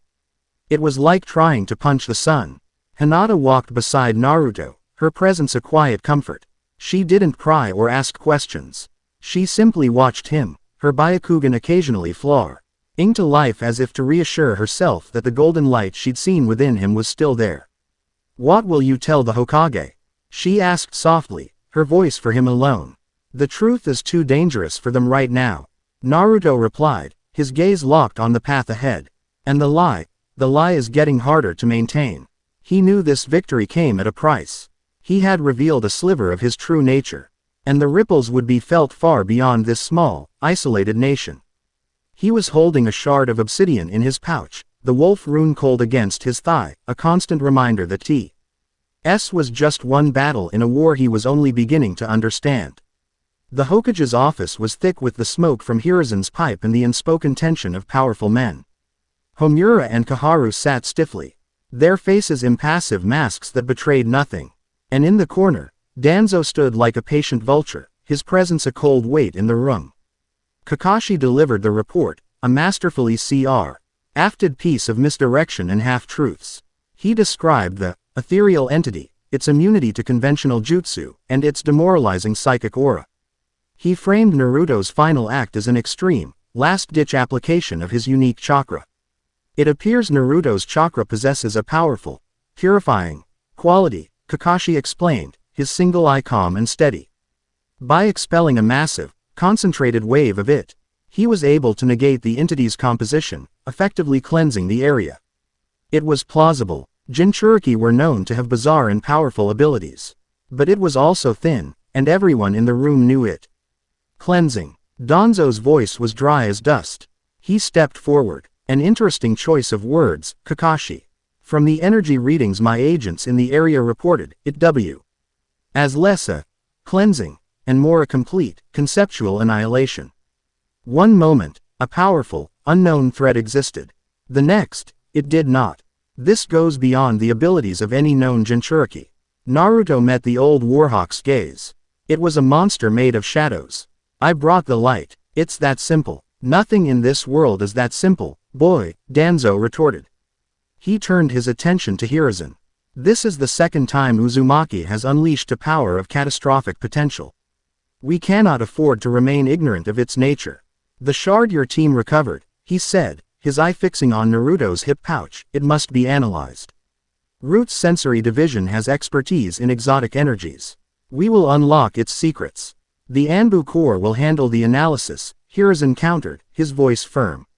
He would not allow Danzo to monopolize such a crucial piece of intelligence. A joint analysis, then, Danzo conceded, though it sounded more like a demand. We must know our enemy. And we must know our assets. Naruto reluctantly handed the shard to the Hokage. As it left his hand, he felt a strange, cold emptiness, as if he had just given away the only key to a locked door. He had won the battle, but here, in this office, he was losing control of the war. He was being managed, his power and his knowledge being sectioned off and claimed by the village's competing factions. The days that followed were unsettling. The village was safe, the mission was a success, but the unity of Team 7 had fractured. There was a distance between them now, an invisible wall built of secrets and awe and envy. Naruto found Sasuke at their usual training ground, but he wasn't practicing jutsu. He was simply standing there, staring at a tree trunk that had been blasted apart by a Chidori. You're getting stronger, Naruto said, trying to bridge the gap. Sasuke didn't turn. I can punch a hole in a tree. You can command the light to erase your enemies from existence. We're not in the same league anymore, Naruto. We're not even playing the same game. The words weren't angry. They were worse. They were hollow, resigned. That's not true, Sasuke. Isn't it? Sasuke finally turned, and his eyes were black pits of frustration. What good is my fire against a shadow it can't burn? What good is my Sharingan if it can't see the truth of what you are? You talk about our bond, about teamwork. But you're a god pretending to be a man. And I'm just the man standing in your shadow. The words were a physical blow. Before Naruto could respond, Sasuke blurred past him, gone in a swirl of leaves, leaving behind a silence more profound than any shout. The encounters grew stranger. The next day, he saw Sakura talking with Ino. As he approached, Sakura turned to him, and her expression, usually so warm, was cold. Can't you see we're busy? She snapped, her voice sharp and dismissive. Not everything is about you, Naruto. Naruto stopped in his tracks, stunned. Ino looked just as surprised. Sakura, what's wrong with you? Sakura blinked, as if waking from a dream. Her face softened into confusion. What? I don't know why I said that. Sorry, Naruto, I've just been on edge. She gave him a weak smile and turned back to Ino, leaving Naruto feeling disoriented and hurt. It wasn't like her. Not at all. He wasn't the only one who noticed the shift. A subtle poison was seeping into the village's atmosphere. He saw two Chunin, old friends, nearly come to blows over a misplaced report. He overheard Jonin trading barbed, suspicious whispers about one another in the mission assignment room. A quiet, insidious paranoia was beginning to take root. He sought out Hinata. He found her in the Hyuga library, a scroll of clan history open before her. She looked up as he entered, a small, welcoming smile on her face. Something's wrong, he said, foregoing any pleasantries. The village, it feels sick. Hinata's expression grew serious. She nodded slowly. I have felt it, too. A dissonance. It is like listening to a song played slightly out of key. I have been watching. People's chakra flickers when they have these outbursts. Just for a moment, it wavers, as if something is disturbing it from the outside. Can you see it? With the Byakugan, I have tried, she said, a faint line of frustration between her brows. But there is nothing there. No foreign chakra, no genjutsu pattern. It is like the wind. I can see its effect on the leaves, but I cannot see the wind itself. This was Lysound's answer to the Umbra Hound. Brute force had failed, so he had sent a plague. Not a plague on the body or the spirit, but on the bonds that held them all together. A weapon that turned friends into enemies and trust into suspicion. The attack on Sasuke was the breaking point. It happened in the one place he felt was his sanctuary, the deserted Uchiha compound. He was training, pushing himself past exhaustion, when a figure stepped out of the shadows of his ancestral home. It was Naruto. You're wasting your time, the Naruto figure said, its voice a perfect imitation, but the words were pure venom. Sasuke spun around, Chidori already crackling to life in his hand. What did you say? I said you're wasting your time, the figure repeated, its expression one of pity and contempt. You're clinging to a dead clan, a weak village, and a team you've long since surpassed in every way but one. I have the power of a god, Sasuke. I speak, and the world changes. What do you have? A borrowed eye and a thirst for revenge that has gotten you absolutely nowhere. Every word was a perfectly crafted dagger, aimed at the deepest insecurities in Sasuke's heart. Itachi was right to leave you alive, the figure sneered. You're not a rival, you're not even a threat. You're just a sad little boy, playing ninja in the ruins of his family's failure. The Chidori in Sasuke's hand screeched as he lunged, his face a mask of pure, unadulterated rage. I'll kill you. The real Naruto arrived moments later, drawn by the spike of killing intent he'd felt from across the village. He skidded into the compound to see Sasuke charging at him, eyes blazing with the char. Ingen and a lightning-wreathed hand aimed at his heart. Sasuke, stop, what are you doing? Naruto yelled, barely dodging the lethal strike. The Chidori tore through the wall of the dojo behind him. You want to mock me? Mock my family? Sasuke roared, his movements a furious, deadly dance. He wasn't holding back, he was fighting to kill. Naruto was forced on the defensive, parrying and dodging. The sheer hatred coming off his friend staggering him. I don't know what you're talking about. I just got here, liar. Sasuke spun, landing a powerful kick that sent Naruto flying back. As they fought, Hinata arrived. Her Byakugan already active, she had felt the disturbance, the same out-of-tune note she'd sensed all week, but amplified 100-fold. Naruto-kun, wait, she called out. It's not him. Look at his chakra, she pointed, and her words guided Naruto's senses. He looked past the raging Uchiha and saw it, not with his eyes, but with his divine sense. A thin, gray, smoke-lick tendril was wrapped around Sasuke's heart, feeding his rage, whispering poison into his soul. It was a creature of pure deceit. A shade of doubt. At that moment, the shade, its cover blown, materialized. It peeled itself away from Sasuke and coalesced into a humanoid shape of shifting gray smoke, its form indistinct and its face a featureless mask. Such a fragile thing, the trust between boys, it hissed. Its voice a chorus of sibilant whispers. It had the voices of everyone it had mimicked, Sakura, the Chunin, and Naruto himself. A few well-chosen words, a nudge in the right direction, and it all shatters like glass. Sasuke stumbled back, clutching his head as the psychic influence receded, the phantom words still echoing in his mind. He looked from the shade to Naruto, his expression a maelstrom of confusion, shame, and lingering fury. The shade turned its full attention to Naruto. The world around them dissolved, and Naruto was plunged into a nightmare of his own fears. He saw the villagers with pitchforks and torches, their faces twisted with hatred. He saw Iruka-sensei looking at him with disgust, pointing a finger and screaming, "Demon Fox." He saw Jiraiya walking away, shaking his head in disappointment. He saw the face of his father, the fourth Hokage, turning away from him in shame. "You are alone, little Goatling," the shade whispered, its voice wrapping around him like a funeral shroud. "You always have been. Your power only serves to isolate you. They don't love you. They fear you. And soon, they will hate you." But the shade, like the hound before it, had made a critical miscalculation. It thought Naruto's strength came from the acceptance of others. It didn't. His strength came from the will to protect them, even when they hated him. He had faced this loneliness his entire life. This phantom fear was nothing new. He stood firm amidst the swirling visions of hatred and betrayal. The golden light began to emanate from him, soft and steady. "You're right," Naruto said, his voice calm and clear, cutting through the illusion. "Those are my fears. I live with them every day. They are a part of me." He looked the shade in its featureless face, his blue eyes radiating an unshakable confidence. "But they are not the truth." He didn't roar a prophecy of destruction. This enemy wasn't a being of substance to be unmade. It was a being of lies. And there was only one way to fight a lie. "You are a deception," Naruto stated, his voice ringing with a simple, profound authority. A whisper in the dark.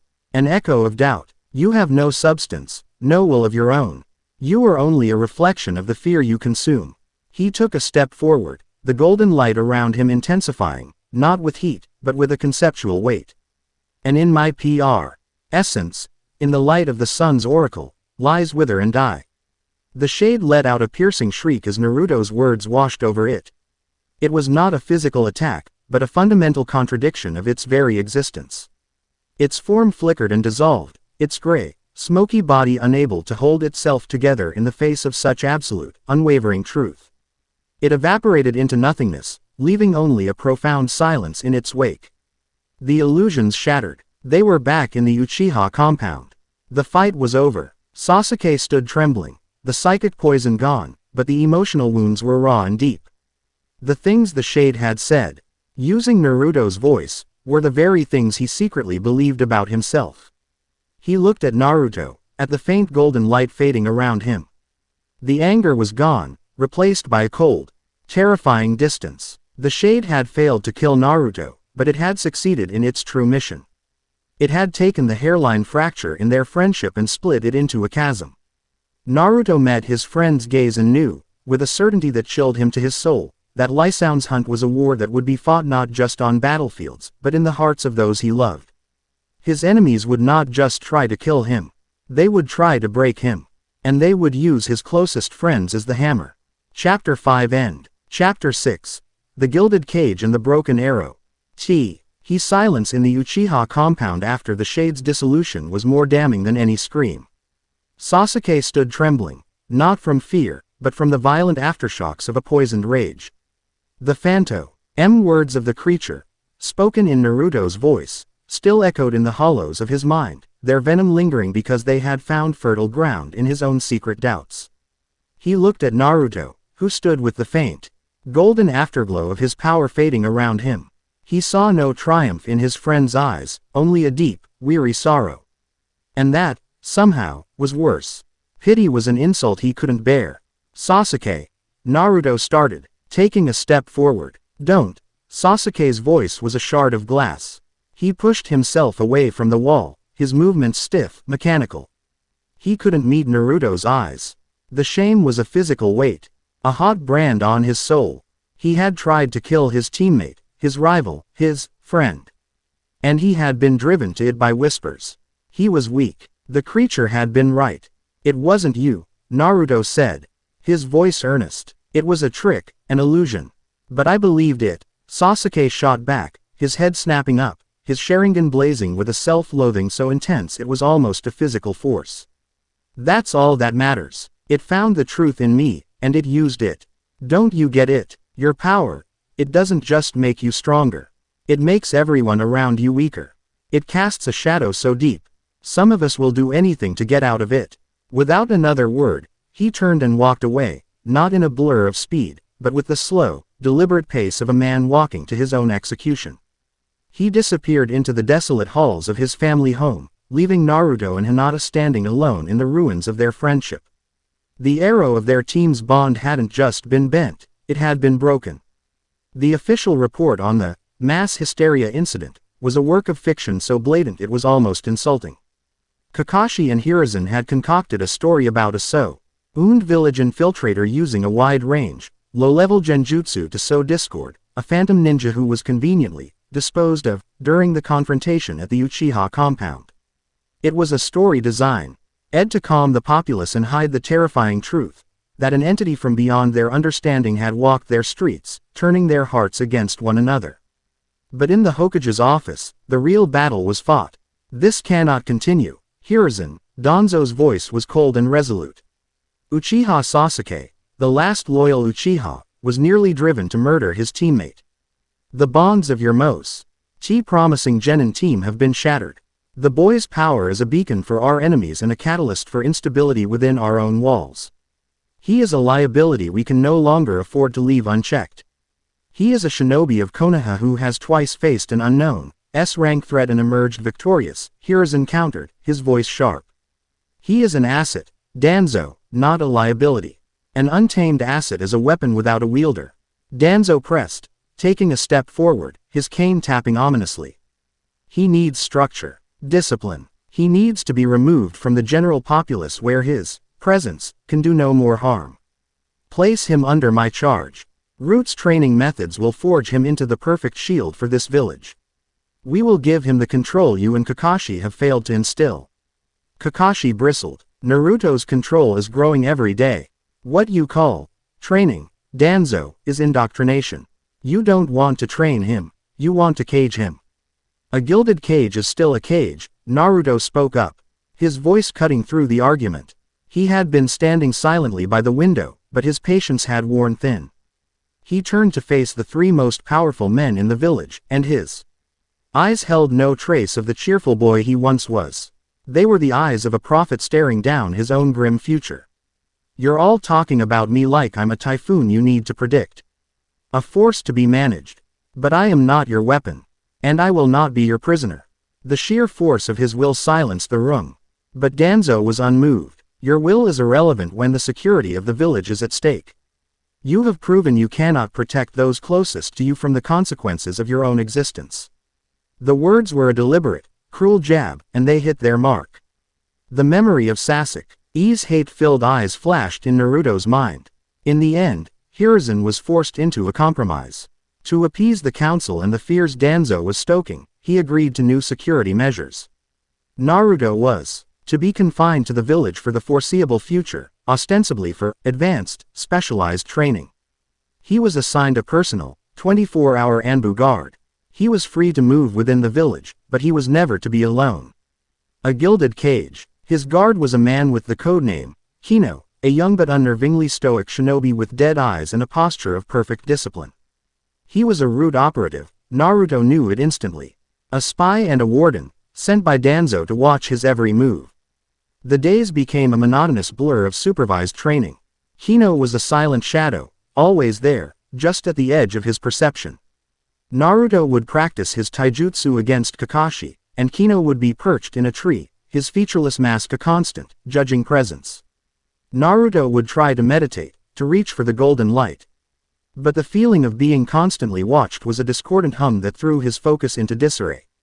He was isolated. Sakura avoided him, burying herself in her medical training.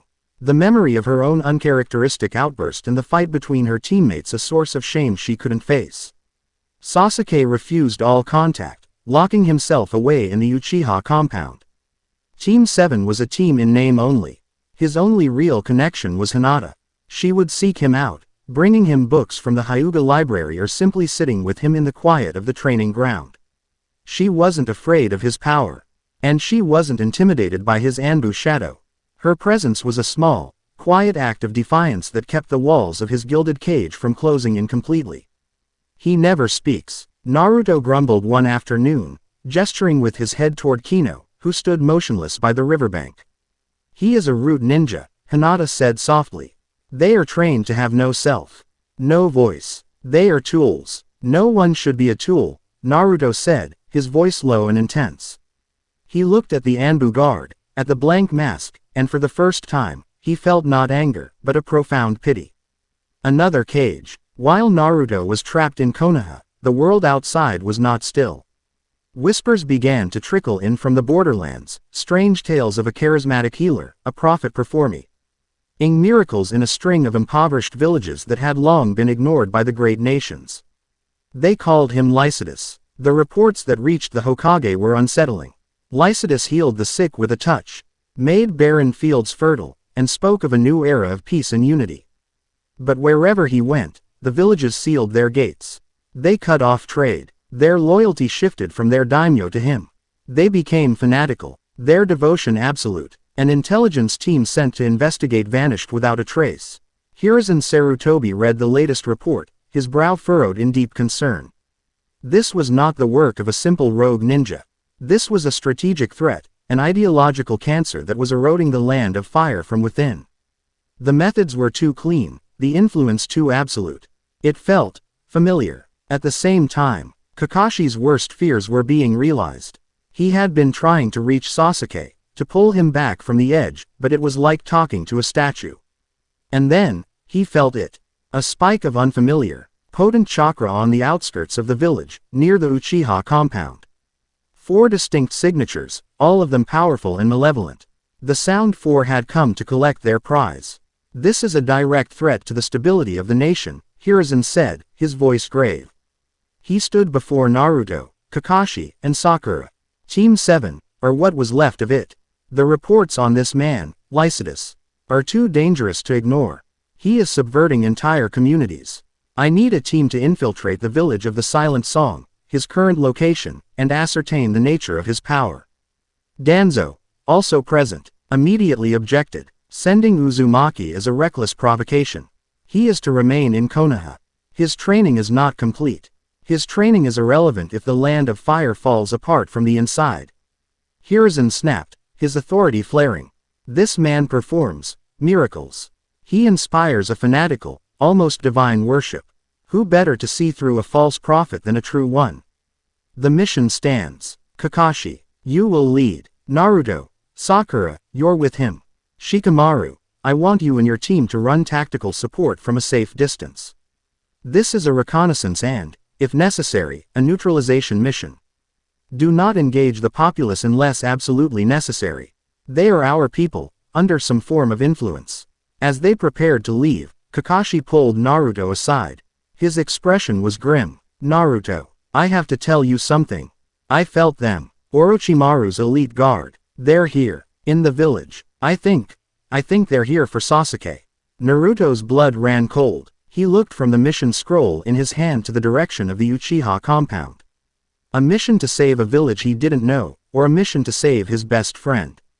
We have our orders, Naruto, Kakashi said, his voice heavy with a shared pain.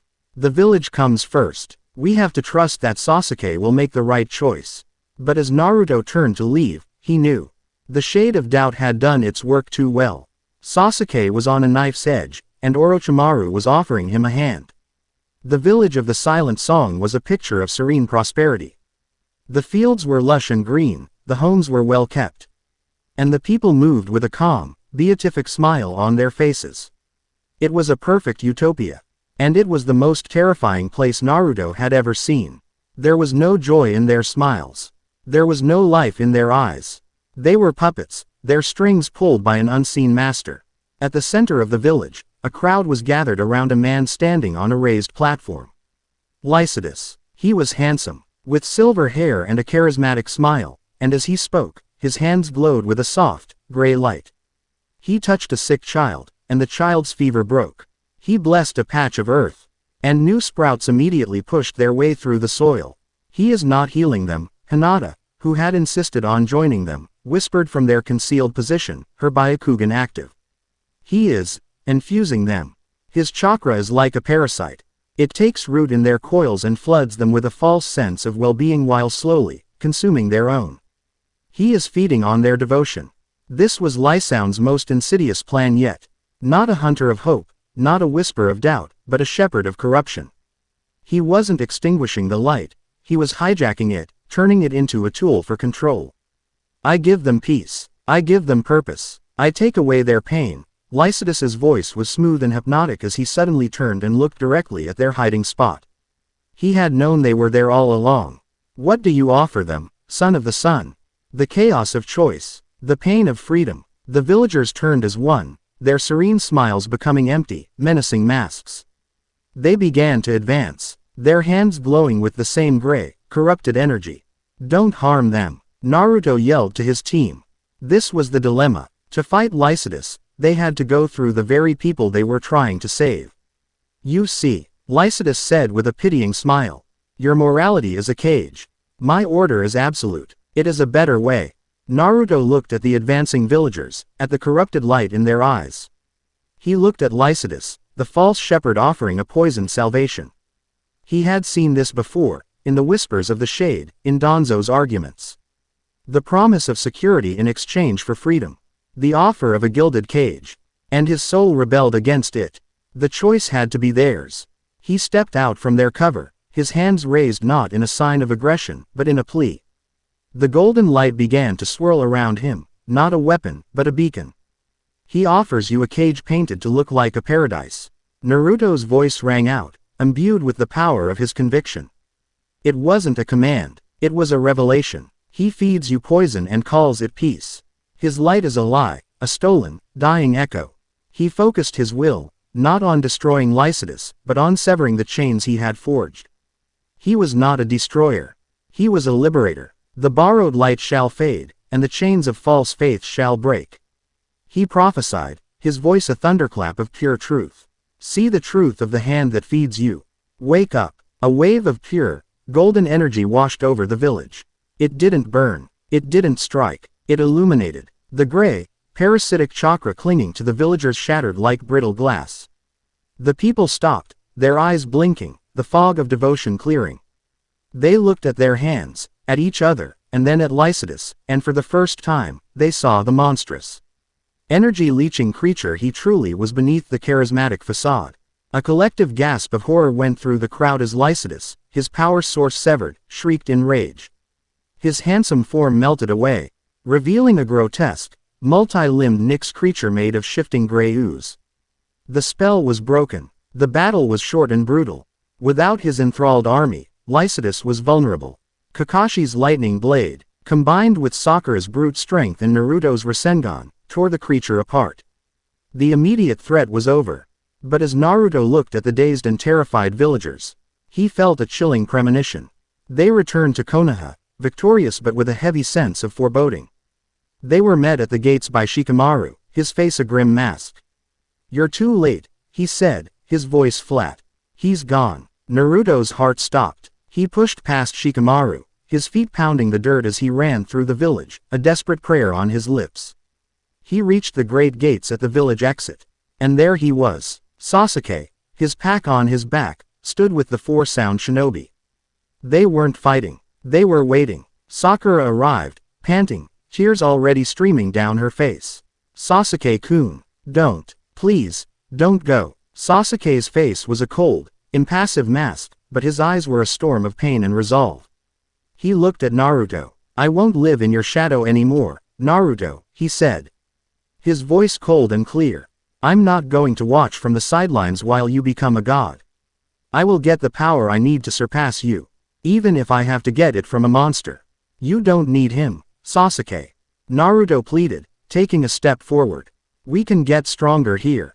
Together, together." Sasuke let out a short, bitter laugh. "There is no together for us.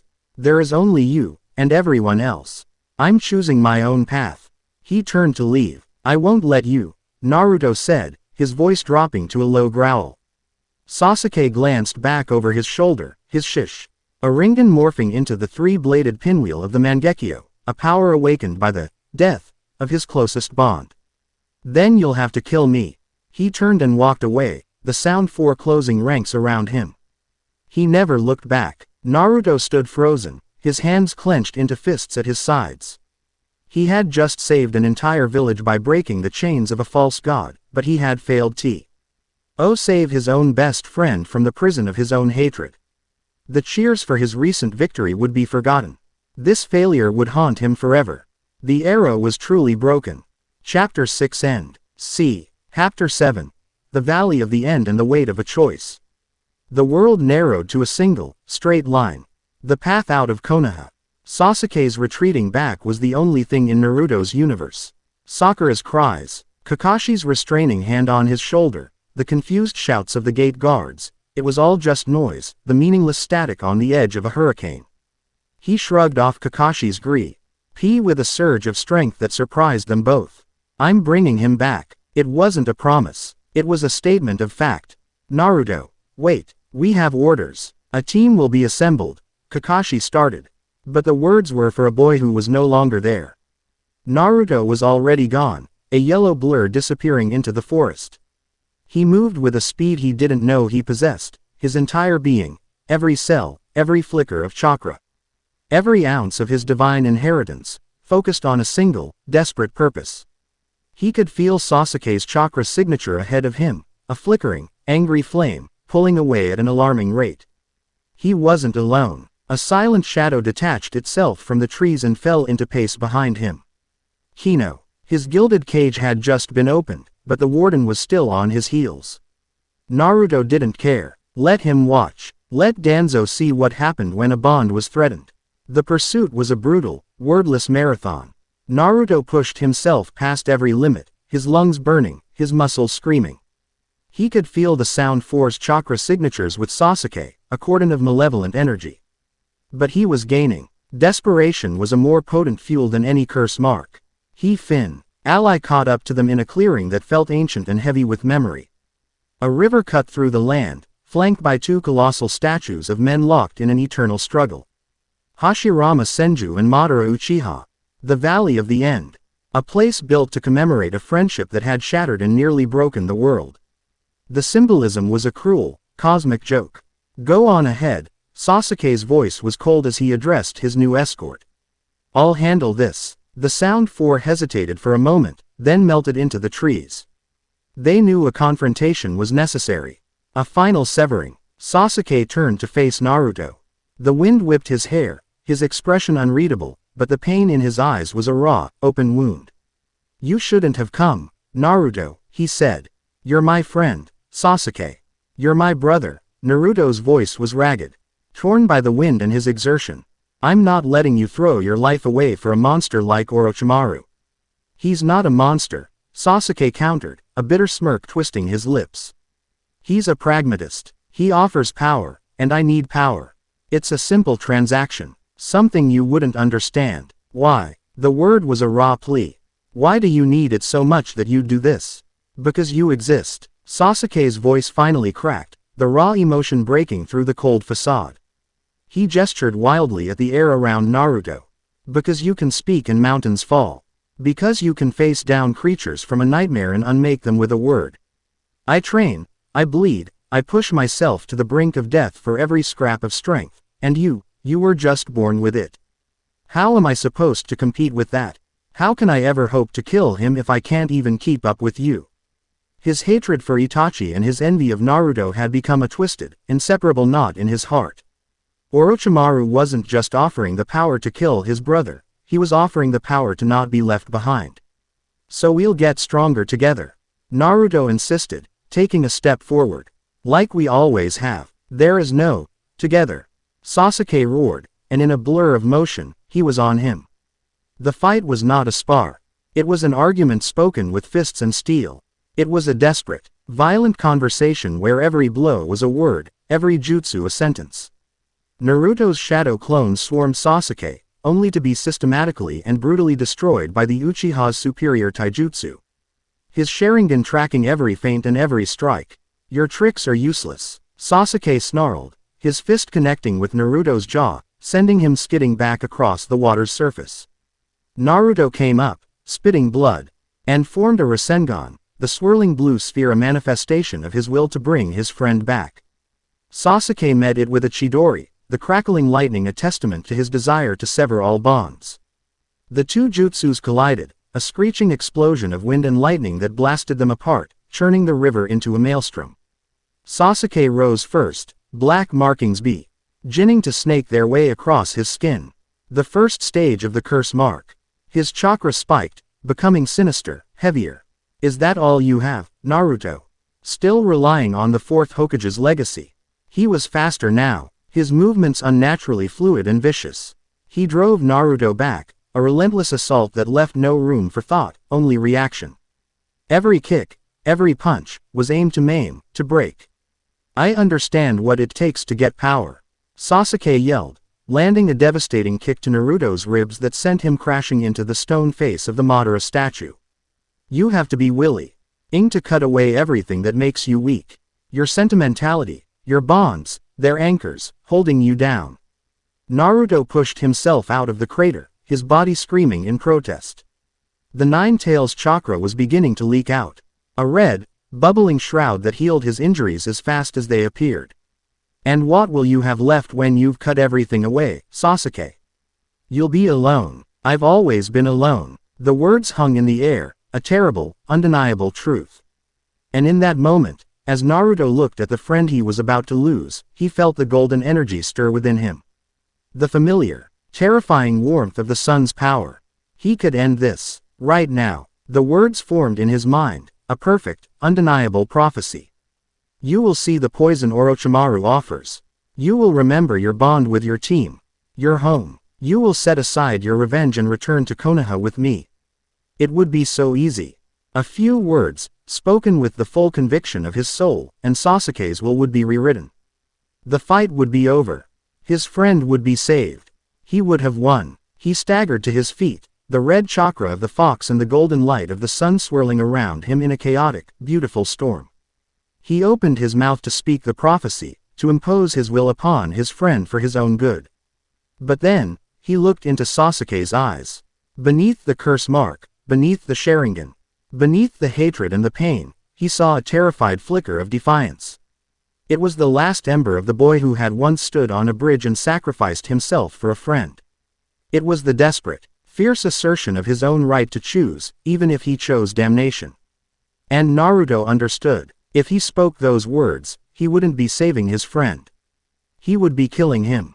He would be destroying the last, most essential part of Sasuke Uchiha, his will. He would be turning him into a hollow puppet, a thing that walked and talked and obeyed, but was no longer Sasuke. He would become Lycidas. He would become Danzo. He would become the very tyrant he was destined to fight. His mouth snapped shut. His choice was made. He would not be that person. He would not violate that one truth he held more sacred than any other, the freedom of the soul. No, he whispered to himself. I won't. He would not save Sasuke by destroying him. He would save him by honoring his choice, even as he fought to overcome it. He would beat him, drag him back to the village unconscious if he had to, but he would do it as an equal, not as a god dictating terms to a mortal. The golden light didn't vanish. Instead, it changed. It ceased to be a conceptual weapon and poured itself into the raw, physical power of the Nine Tails. The red chakra shroud intensified, forming a single, dense tail of raw energy. The golden light infused the red, turning it into a brilliant, blinding vermilion. It was the fusion of the demon and the divine, guided by a single, human choice. He brought his hands together, and the chakra converged, forming a Rasengan of unimaginable power. It wasn't blue anymore. It was a swirling sphere of incandescent vermilion, the color of a furious sunset. Across the water, Sasuke saw the shift. He saw the prophecy die on Naruto's lips and saw the birth of this new, terrifying power. In a final, desperate gamble, he poured every ounce of his being into his own attack. The curse mark spread across his entire body, his skin turning a dead gray, his hair growing long and wild. A single, clawed wing of dark chakra erupted from his back. He raised his hand, and the lightning of the Chidori turned a sinister, crackling black. Naruto, Sasuke. They shot across the water at each other, a comet of vermilion light against a bolt of black lightning. They were no longer boys, but forces of nature, avatars of their own choices. Their fists met, the vermilion Rasengan against the black Chidori. For a moment, there was no sound, only a blinding sphere of violet light that engulfed them both. Then, the world tore apart. The water of the river was vaporized, the statues of the founders cracked and groaned, and a shockwave erupted, leveling the surrounding forest for miles. From a high, hidden vantage point, Orochimaru licked his lips, a reptilian smile of pure satisfaction on his face. Kukuku. Perfect. The hatred has ripened him beautifully. The power Orochimaru has offered has taken root. Kabuto adjusted his glasses, and the Jinchuriki, Lord Orochimaru. His power, it seemed to change.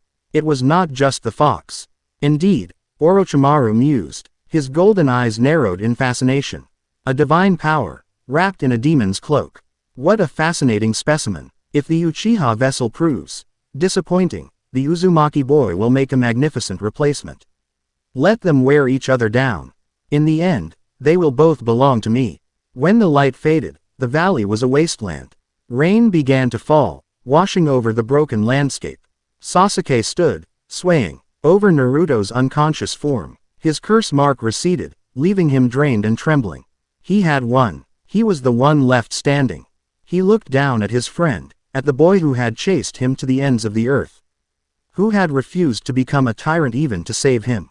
He raised his hand, the last vestiges of the Chidori crackling around his fingertips.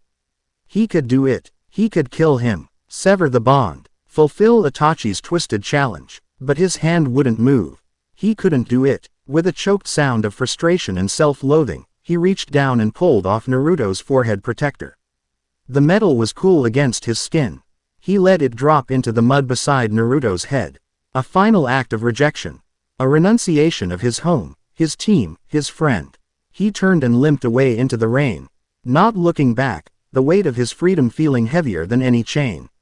Kakashi found Naruto minutes later, lying in the rain-soaked crater, the fallen leaf symbol O.N. the forehead protector staring up at the gray sky like a dead eye. He saw the devastation, felt the lingering echoes of the cataclysmic power that had been unleashed, and his heart sank. Hino was already there, a silent, masked statue observing the scene, his Anbu log already being composed in his mind for his true master. Naruto awoke in the sterile white of the Konoha hospital. Kakashi was sitting in a chair by his bed, his expression unreadable. Sakura was there, too, her eyes red and puffy from crying. He didn't have to ask. The answer was in the suffocating silence of the room.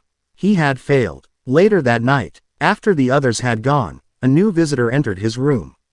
Danzo Shimura, his cane tapping softly on the linoleum floor. He didn't offer condolences. He didn't scold or threaten. He simply stood at the foot of the bed, his one visible eye cold and analytical. "You fought him," Danzo stated. "It wasn't a question. You matched his power. And I am told by my observer that at the peak of the conflict, you possessed the ability to end it decisively. You could have spoken a truth that would have bound him to this village forever. A simple application of your unique skill." Naruto said nothing, just stared at the white ceiling. "And yet, you did not," Danzo continued, his voice devoid of emotion. "You chose to engage in a meaningless brawl, which resulted in catastrophic damage to the landscape.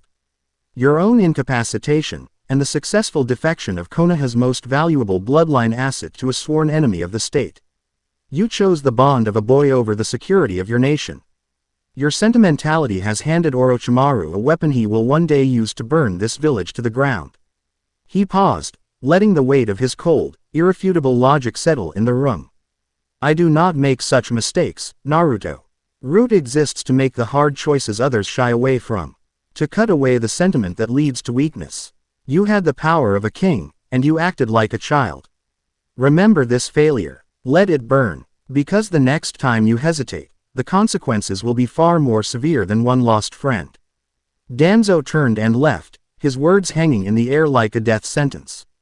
Naruto closed his eyes, the physical pain in his body nothing compared to the gaping wound in his soul.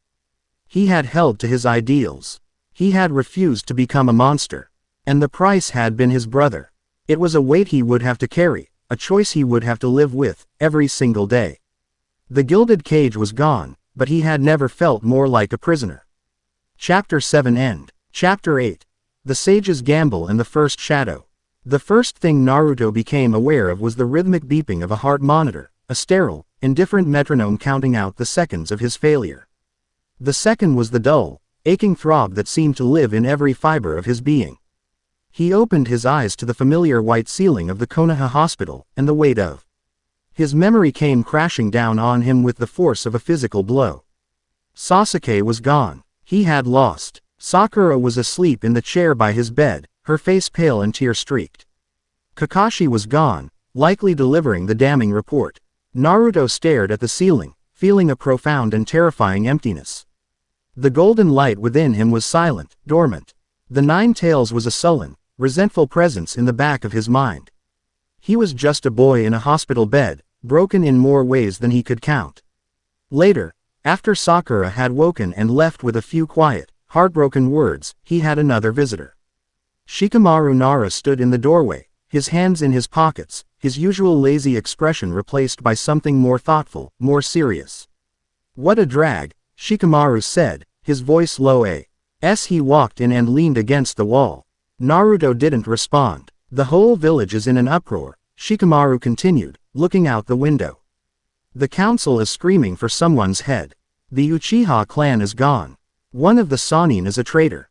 Our top rookie is a defector. It's a mess." He paused, then glanced at Naruto. "They're blaming you, you know. Not officially. But the whispers are there. The Jinchuriki who couldn't control his teammate. The powerhouse who leveled a historic monument and still failed. They're right," Naruto said, his voice a hoarse whisper. Shikamaru sighed, a long, drawn-out sound of intellectual frustration. No, they're not. They're idiots. They see the board, but they don't understand the game. He finally looked directly at Naruto, his dark eyes sharp and analytical. I heard the preliminary report from my dad. I heard about the power you two were throwing around. And I know you, Naruto. You're not subtle. If you really wanted to stop him, to force him back, you could have. You could have leveled the entire valley, buried him in rubble.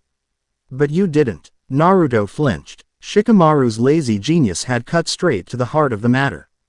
You held back, Shikamaru stated. Not your power, but your will. That's 1,000 times more difficult. Anyone can choose to use a weapon. But choosing not to use it, especially when it would give you exactly what you want, that's a different kind of strength. It's the kind of choice that kings and fools make. And I'm still trying to figure out which one you are. He pushed himself off the wall. It's troublesome. But don't let the idiots get to you. You made a choice. Live with it. The rest of us will have to live with the consequences. He walked out, leaving Naruto with the first fragile seed of something other than self-loathing. Shikamaru hadn't offered comfort. He had offered an analysis, a recognition that Naruto's failure was born not of weakness, but of a difficult, deliberate choice. It didn't lessen the pain, but it changed its shape. The political fallout was immediate and brutal. Danzo used the defection of Sasuke Uchiha as a hammer, striking at Hiruzen's already weakened authority.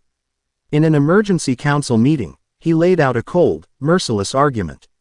Hiruzen's sentimentality has cost us the Sharingan, Danzo's voice echoed in the tense chamber. He trusted Orochimaru, and he fled. He trusted the Uchiha, and they plotted a coup. He trusted Naruto Uzumaki's bonds, and they were proven worthless.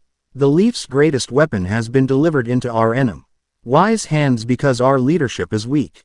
Because it values emotion over strategy. He had the council's ear. Fear was a more powerful motivator than loyalty.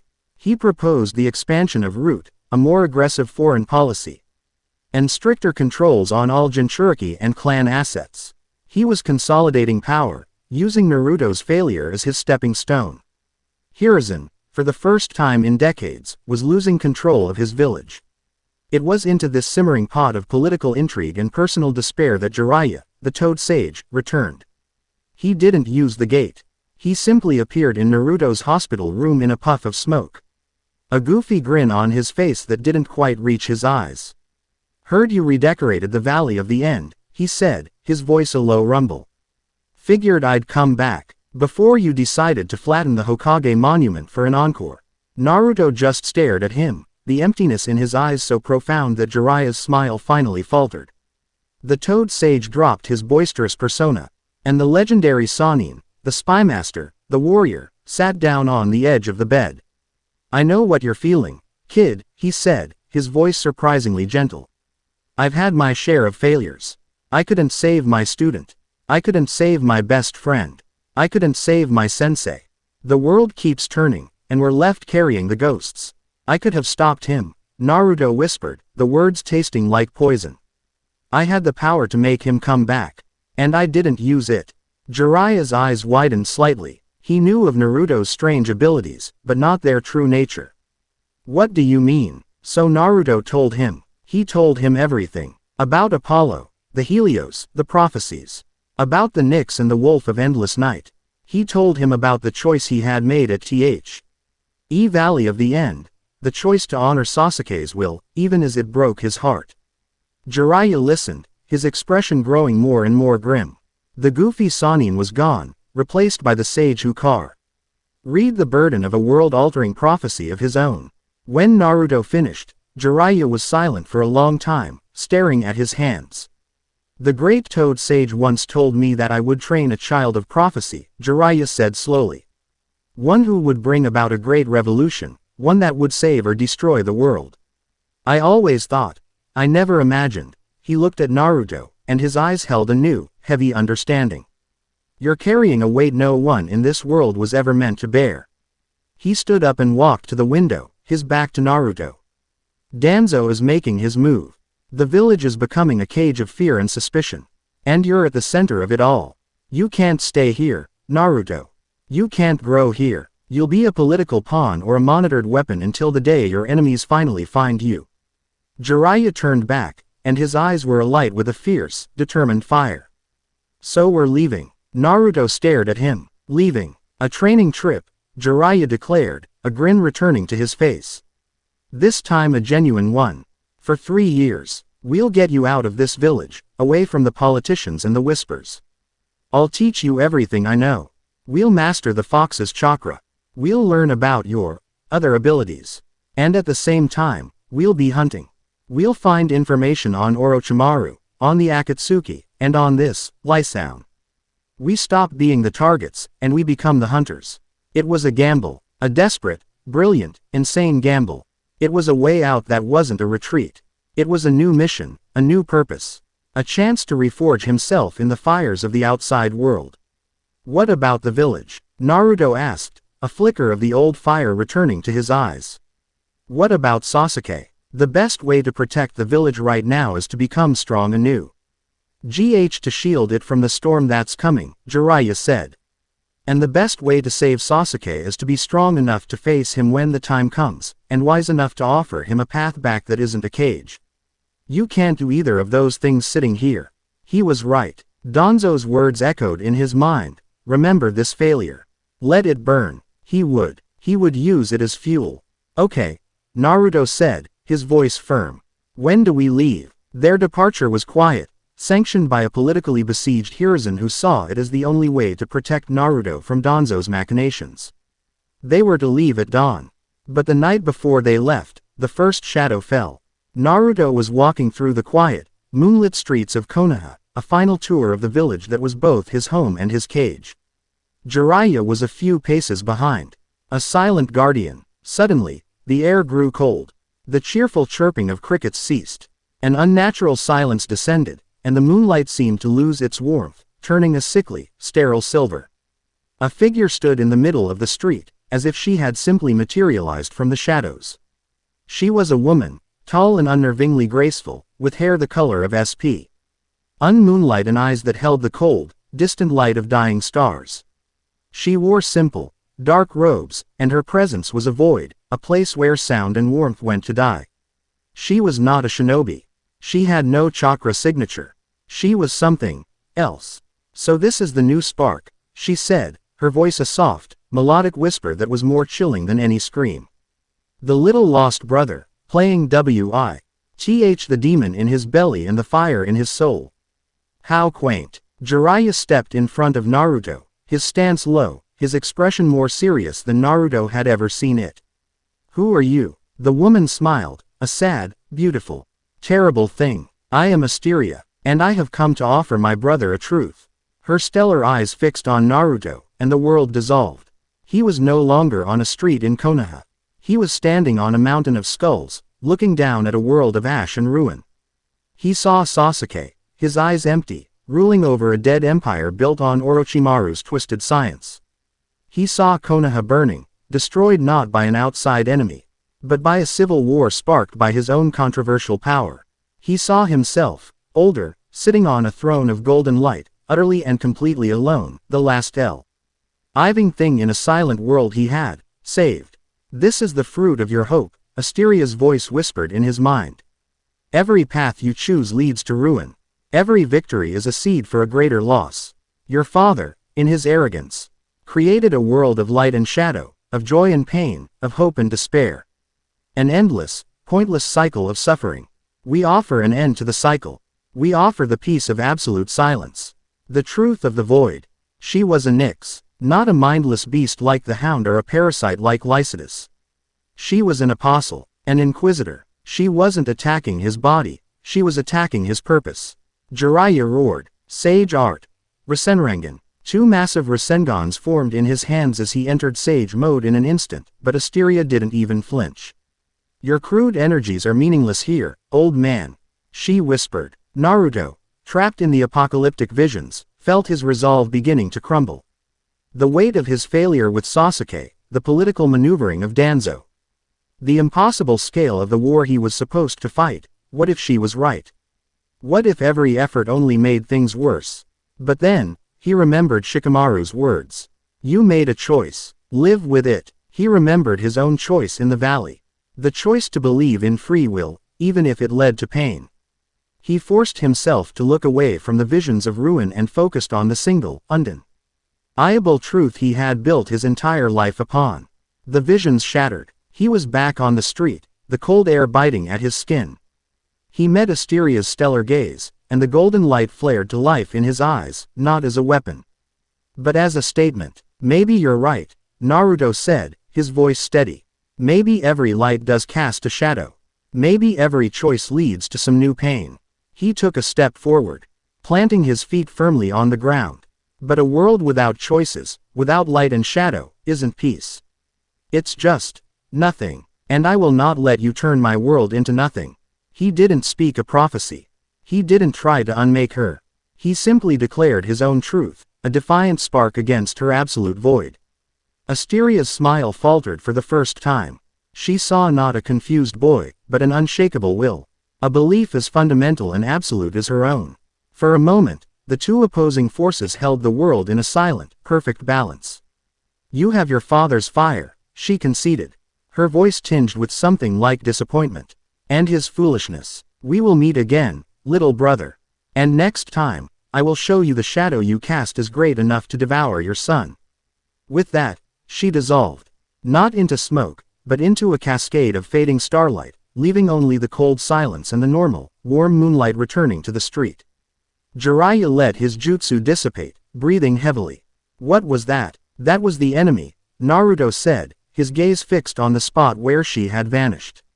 Not a monster, not a soldier, a believer. He looked up at the Hokage monument, at his father's stone face. His mission was clear now. It wasn't just about getting stronger.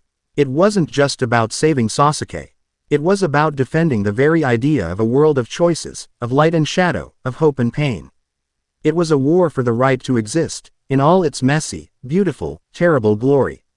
He turned to Jiraiya, the last vestiges of the broken boy in the hospital bed burned away. Replaced by the resolve of a young man setting out on a journey that would decide the fate of everything. Let's go, he said. We have a lot of work to do. Chapter 8 End. Chapter 9. Land of withered fields and the sunken shrine. 2 years. 730 days of rootless wandering, of sleeping in cheap inns and under open, starry skies. 2 years of Jiraiya's brutal, unrelenting, and brilliant tutelage. 2 years of hunting ghosts and whispers across the continent. The boy who had fled Konoha in a storm of grief and failure was gone.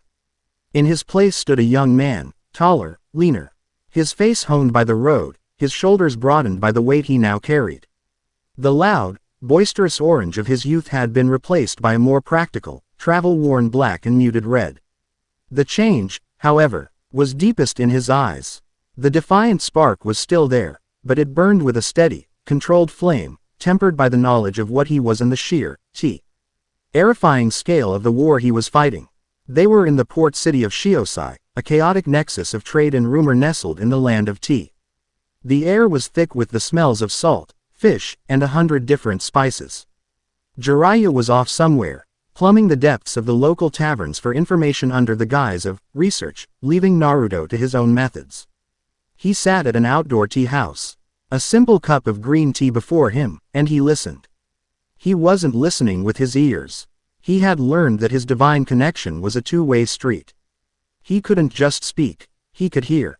He could feel the currents of the world, the ebb and flow of hope and despair, the faint, cold static that signified a Nixus influence. He sifted through the noise of the city, the greed of merchants, the anxieties of sailors, the simple joys of families, searching for a discordant note. And then he found it. A whisper from the north. A thread of cold, bleak resignation coming from a remote farming province in the land of Earth. It was a feeling of slow, inevitable decay, like a plant withering from the root up. When Jiraiya returned, reeking of sake and cheap perfume, Naruto hadn't moved. Find anything, pervy sage? Naruto asked, his voice a low, calm rumble that was a world away from the screeching of his younger self.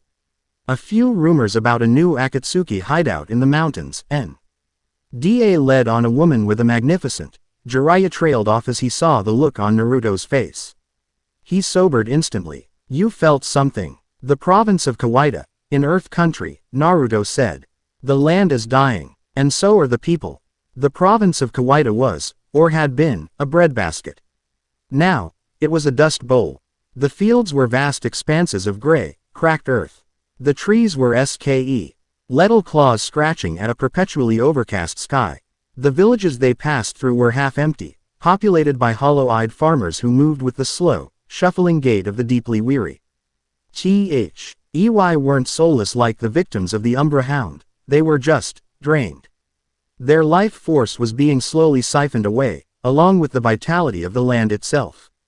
There's no blight, no pestilence, Jiraiya observed, crumbling a handful of dead soil. And my senses are picking up nothing. No foreign chakra, no genjutsu. It's like the land itself has just given up. It's being leached, Naruto said, his eyes closed. He could feel it now, a deep, slow, parasitic pulse coming from the center of the province. Something is buried deep in the earth, drinking the life from everything around it. His training over the past 2 years had been twofold. Jiraiya had drilled him relentlessly in the shinobi arts. His taijutsu was now a fluid, unpredictable storm, his Rasengan variations were devastating.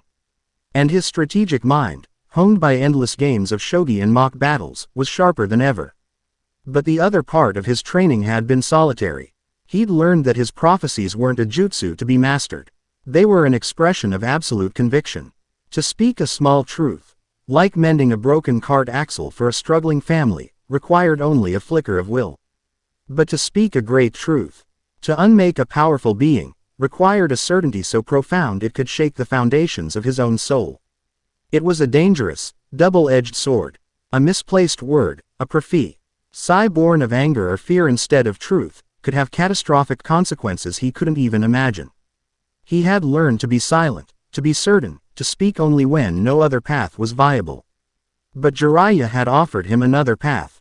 A bridge between his human skills and his divine heritage. Sage mode. The art of drawing in the natural energy of the world itself. Your father was a sun god, Jiraiya had argued. His very being was tied to the life of the world. It stands to reason that you have a natural affinity for its energy. He was right. Naruto had taken to the training with an aptitude that had stunned even Jiraiya. He could feel the vibrant, humming life of the world around him.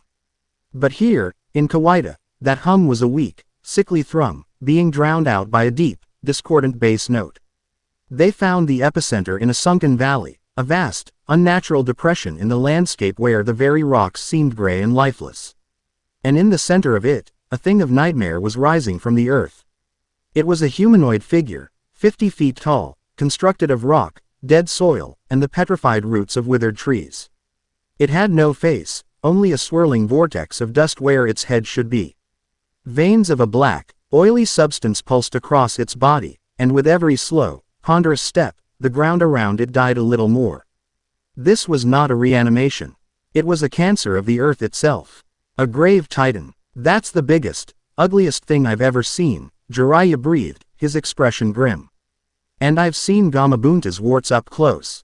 It's the source of the leeching, Naruto said, his senses screaming at him. The Titan was a nexus of negative energy, a black hole for life force. All right, kid, plan of attack. We hit it hard and fast, Naruto said, his old instincts flaring. He bit his thumb, summoning jutsu. A huge puff of smoke, and the colossal form of Gamabunta, the chief toad, appeared, shaking the very ground. Naruto, what in the blazes is that thing? You'd better not be asking me to fight that. It looks like it's made of mud. I'll get dirty. No time to complain, chief. Naruto yelled. Just get ready. Jiraiya entered Sage mode, the red markings appearing around his eyes. Sage art. Gomon, he roared, spewing a tidal wave of boiling oil from his mouth, which Gamabunta then ignited with a blast of fire. A sea of flame washed over the Titan. It didn't even slow it down. The flames seemed to be absorbed by the black veins, and the creature reformed the fire-blasted rock in seconds. It raised a colossal arm and swatted Gamabunta's, ending the giant toad stumbling back with a surprised roar. Naruto formed a Rasenshuriken, its piercing shriek a testament to its power, and hurled it. The attack struck the Titan square in the chest. exploding in a vortex of microscopic wind blades that should have disintegrated it on a cellular level. It blasted a huge crater in the creature's torso, but like a wound in a river of mud, the hole simply filled itself back in. It's regenerating, Jiraiya yelled, dodging a sweeping blow that pulverized a small hill. It's drawing on the earth itself to rebuild. We can't destroy it piece by piece. Naruto landed beside him, breathing hard. His most powerful jutsu had been useless. He could try a prophecy. He could try to speak its destruction into existence. You are a blight upon the land, and you shall return to the silent, lifeless stone from which you were formed. But he hesitated. The Titan was immense, an entity deeply woven into the very fabric of the province. To unmake it might unmake the land itself, turning the entire region into a permanent, lifeless crater. The risk was too great. There has to be a core. Naruto yelled over the roar of the Titan's movements. A heart, something that anchors it to this plane. And how are we supposed to find it? Jiraiya grunted, narrowly avoiding being crushed. I need to get closer. And I need time, Naruto said. I have to feel for it. He closed his eyes, ignoring the chaos of the battle. He began to draw in natural energy. The life force here was weak, tainted, but it was still present. It flowed into him, and the orange markings of an imperfect sage mode appeared around his eyes. His senses expanded, and he could feel the world not just as a shinobi, but as a part of nature itself. He felt the Titan, not as a solid object, but as a vast network of corrupted energy, its tendrils stretching for miles beneath the earth, sucking the life from the soil. And deep within its chest, he felt it. A small, intensely cold, dissonant point. A heart of pure Nyx void. The source. Found it, he yelled. It's in its chest, but it's shielded by layers of rock and corrupted earth energy. Then we'll just have to open a path for you. Jiraiya roared. He and Gamabunta launched a furious, coordinated assault, not to destroy the Titan, but to distract it, to draw its attention and its regenerative power to its limbs and head, away from its core. Naruto focused, gathering every last drop of natural energy he could draw from the dying land. He held out his hand, and a Rasengan formed, but this one was different. Chi was infused with the golden light of his divine heritage and the raw, powerful energy of Sage Mode. The sphere was a brilliant, almost blinding white gold, humming with a power that was both creative and destructive. A sage art. Solar Rasengan. Now, Naruto. Jiraiya bellowed. Naruto shot forward like a golden bullet. The Titan, sensing the new threat, began to turn, its massive torso shifting to protect its core. But he was too fast. He flew past its clumsy defenses, aimed for the spot he had sensed, and slammed the Solar Rasengan into its chest. Begone, he roared. There was no grand explosion. There was only light. The white gold energy didn't detonate, it propagated. It flooded the Titan's network of corrupted energy, not destroying it, but purifying it. The black, oily veins glowed a brilliant gold, and the dead rock and soil that formed its body began to crumble, not into dust, but into rich, fertile earth. The grave Titan let out a silent, psychic scream of agony and dissolved. Its immense form collapsing into a massive, life-giving mound of soil. As the dust settled, the oppressive, life-draining aura over the province was gone. A single, pure ray of sunlight broke through the overcast sky, illuminating the spot where the Titan had fallen. Naruto stood, panting, his sage mode receding. He had won, not with a prophecy, but with a perfect fusion of his three powers, his shinobi skill, his father's light, and the energy of the world itself. Jiraiya landed beside him, clapping him on the shoulder with a heavy hand. Not bad, kid, not bad at all, but their victory was not the end. The ground where the Titan had stood, now bathed in sunlight, began to shift. Stone slabs, cleared of the dead earth that had buried them for centuries, became visible. It wasn't just a valley, it was an ancient, artificial structure. The Titan hadn't just been feeding, it had been drawn here. It had been guarding something. They descended into the newly revealed structure. It was a shrine, its architecture alien and non-human, built from a strange, seamless black stone that seemed to drink the light. And on the far wall was a vast, intricate mural, carved into the stone, and inlaid with veins of what looked like solidified light. It depicted a sky filled with constellations Naruto didn't recognize. In the center was a radiant, godlike figure with a face like the sun, wielding a spear of pure light. His father. He was locked in combat with a colossal, shadowy wolf whose fur was the starless void, its eyes burning with the cold light of dead galaxies. Lysound. B. It was the bottom of the mural that drew their attention. It showed the sun god, after the battle, touching down on the mortal world. From his hands, 7 pillars of light descended into the earth, embedding themselves in 7 locations across the planet. Celestial anchors, Naruto whispered, the knowledge flowing into him from the mural itself. After his battle with Lysound, my father was wounded and had to withdraw from the mortal plane. But he left behind 7 anchors, focal points of his divine power, to keep the world's life force stable and to act as seals, reinforcing the barriers between this world and the Nixus void. Jiraiya's eyes widened as he grasped the implications. And that grave titan, it wasn't just feeding. It was trying to corrupt this place. It was trying to poison one of the anchors. They had stumbled upon the true nature of the war. Lysound wasn't just sending hunters after Naruto. He was systematically targeting the very foundations of the world's vitality. He was poisoning the wells of creation.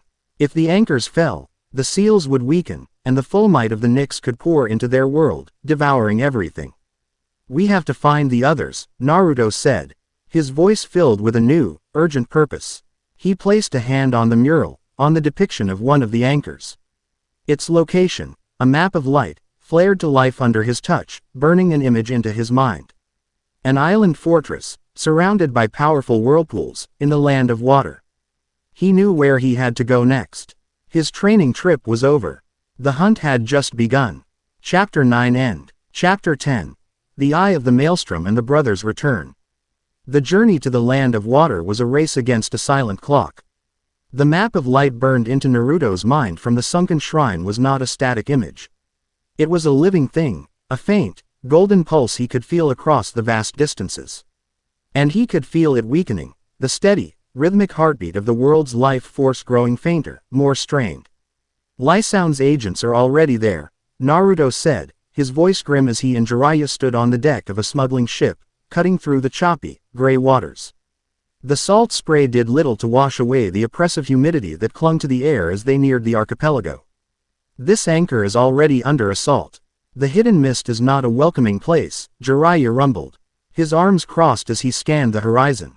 He was no longer in his flamboyant red Haori, but in the subdued greens and browns of a wandering monk, a disguise that did little to hide the immense power coiled within him. Since the end of the 4th Mizukage's bloody reign, they've been paranoid and isolationist.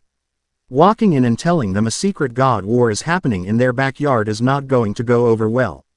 We're not asking for their permission, Naruto stated, his gaze fixed on the misty islands ahead. His 2 years on the road had stripped him of his youthful naivete. He understood that sometimes, to prevent a catastrophe, one had to be a force of nature, not a diplomat.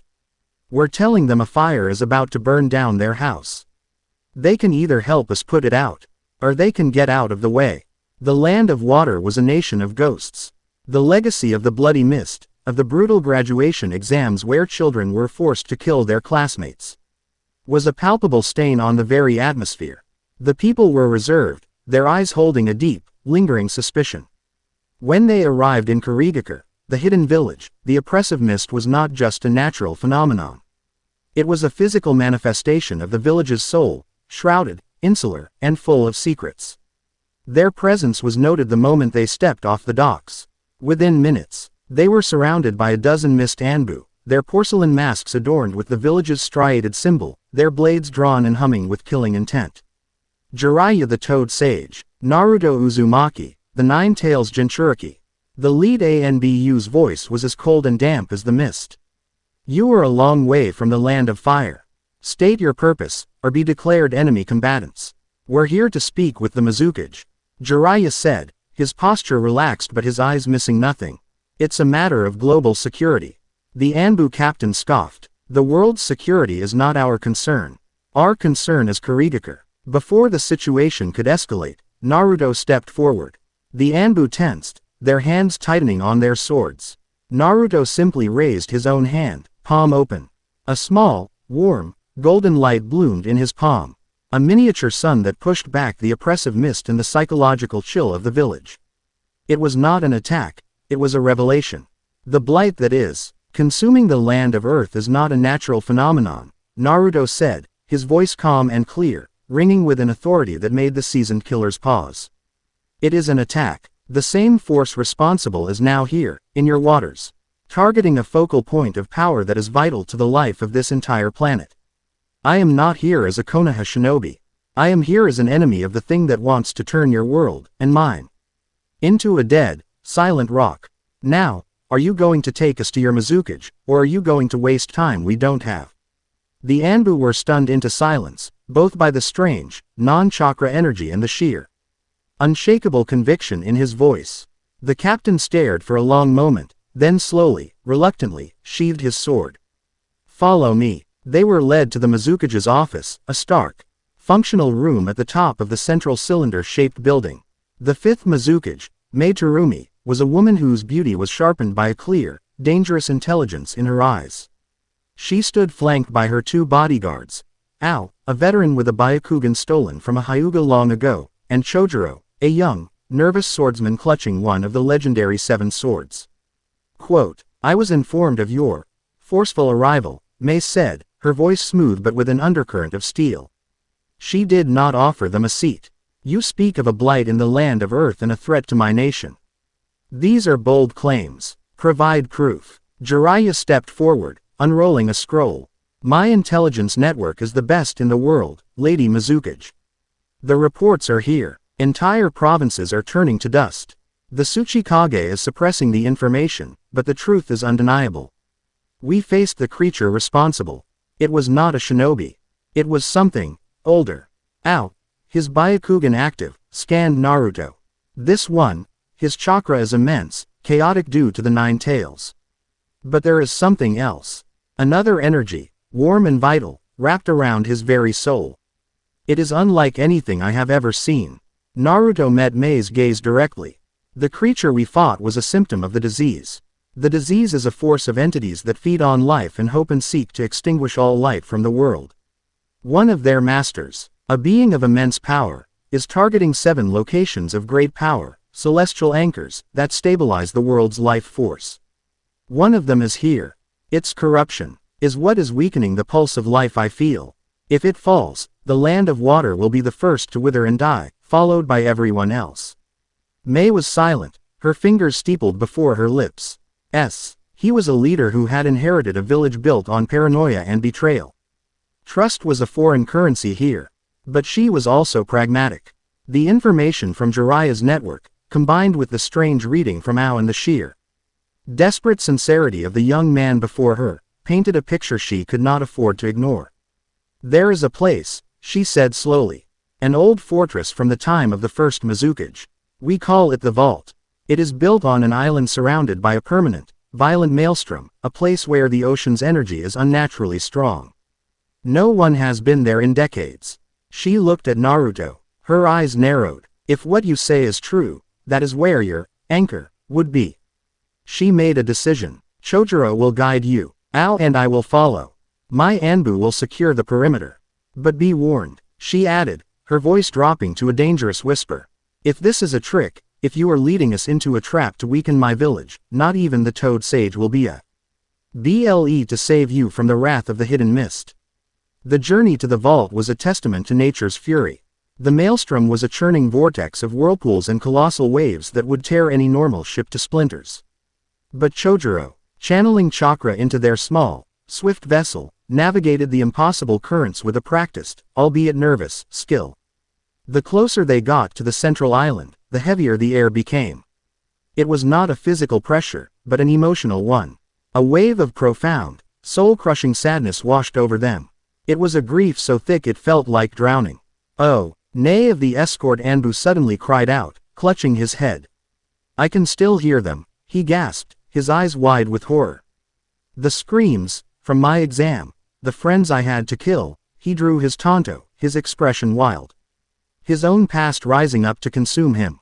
Ao moved instantly, a precise chop to the man's neck rendering him unconscious. But the effect was spreading. The mist shinobi, children of the bloody era, were uniquely vulnerable. Their pasts were a raw, open wound, and something here was pouring salt in it. The island itself was a jagged spike of black rock, home to a grim, windowless fortress. As they landed, the psychic pressure intensified. At the center of the fortress, in an open, circular courtyard, they found her. She was beautiful, in the way a frozen, perfect statue is beautiful. Her form was ethereal, woven from mist and sorrowful moonlight. Her long, silver hair flowed around her as if she were underwater, and her eyes were pools of liquid grief. She was not attacking them. She was simply emanating, radiating a sorrow so pure, so absolute, that it resonated with every regret, every failure, every loss in their own hearts. The celestial anchor, a pillar of soft, pulsating golden light, stood behind her, but its light was flickering, struggling against the suffocating blanket of her despair. Such pain, the siren of sorrow whispered, her voice a chorus of 1,000 heartbroken sighs.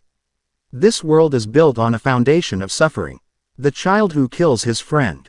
The cage who cannot wash the blood from her hands. The old man who failed his student.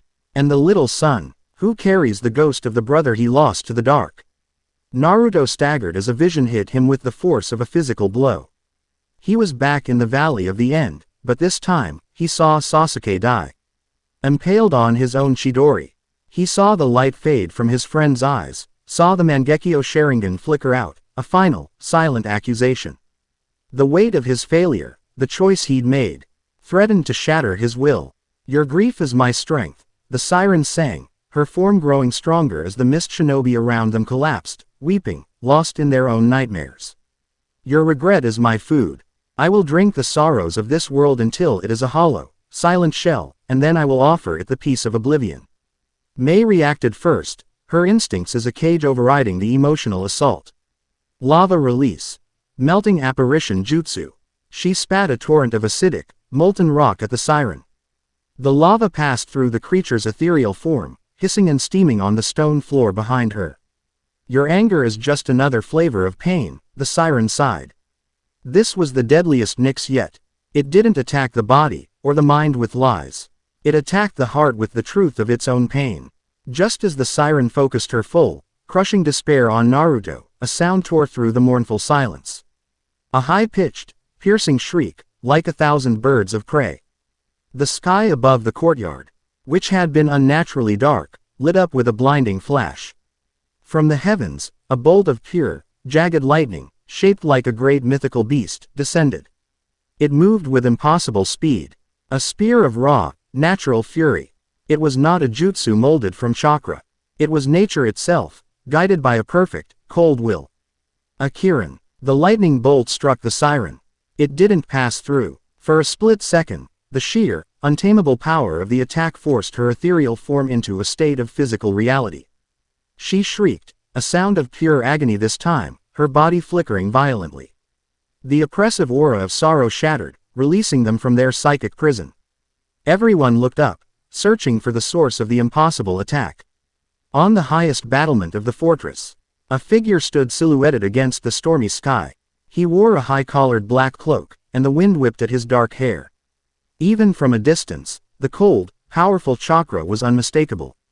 Naruto's breath caught in his throat. Sasuke. He wasn't alone. 3 other figures landed silently beside him. A tall, orange-haired man with a massive, club-like sword. A lithe, red-haired woman with glasses. And a wild, white-haired boy with a vicious, feral grin. Team Hubby. Sasuke Uchiha looked down at the scene, his face a mask of cold indifference, but his newly awakened Mangekyo Sharingan blazed. Its intricate pattern a testament to a dark and bloody path. He had gotten his revenge. Itachi was dead. I have been tracking an unusual energy source for weeks. Sasuke's voice was deeper, colder, and carried with an easy authority.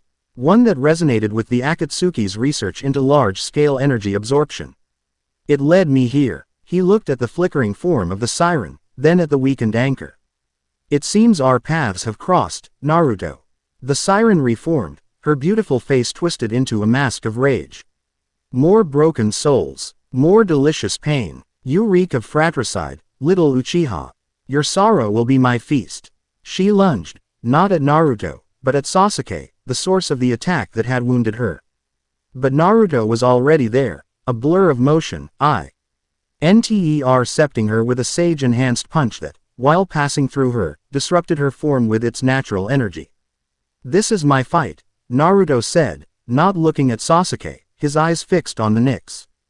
"Don't be a fool," Sasuke's voice came from his side as he landed silently on the courtyard floor. "That thing is an ideological zealot, not a mindless beast. Its existence is a threat to my goals, just as it is to yours. For now, we are temporary allies." The siren laughed, a sound like shattering glass. The two brothers, reunited. The sun and the shadow. "Your conflict, your broken bond, is the sweetest nectar. I will enjoy breaking you both." She unleashed a wave of pure despair, 100 times more potent than before. But this time, Naruto was ready. The golden light flared around him, a shield of pure, unshakable will. "My bond with him isn't broken," he declared, the words a prophecy and a truth. "It's just bent, and it is stronger than any sorrow you can conjure." At the same time, Sasuke's Mangekyo flared. Amaterasu, black flames, said to be as hot as the sun, erupted on the siren's form. She screamed as the inextinguishable fire didn't burn her physical body, but her very essence. Her conceptual existence. For the first time, she was truly wounded. To defend herself from the black flames, she was forced to draw on the anchor's power directly, becoming more tangible, more real. And that was the mistake they were waiting for. "Now, Naruto," Sasuke yelled. It was pure instinct. No plan, no discussion. 2 years of divergence, and yet their synergy in battle. Was as perfect and deadly as it had ever been. Naruto formed a Reshaped, the shriek of the wind blade tearing at the air.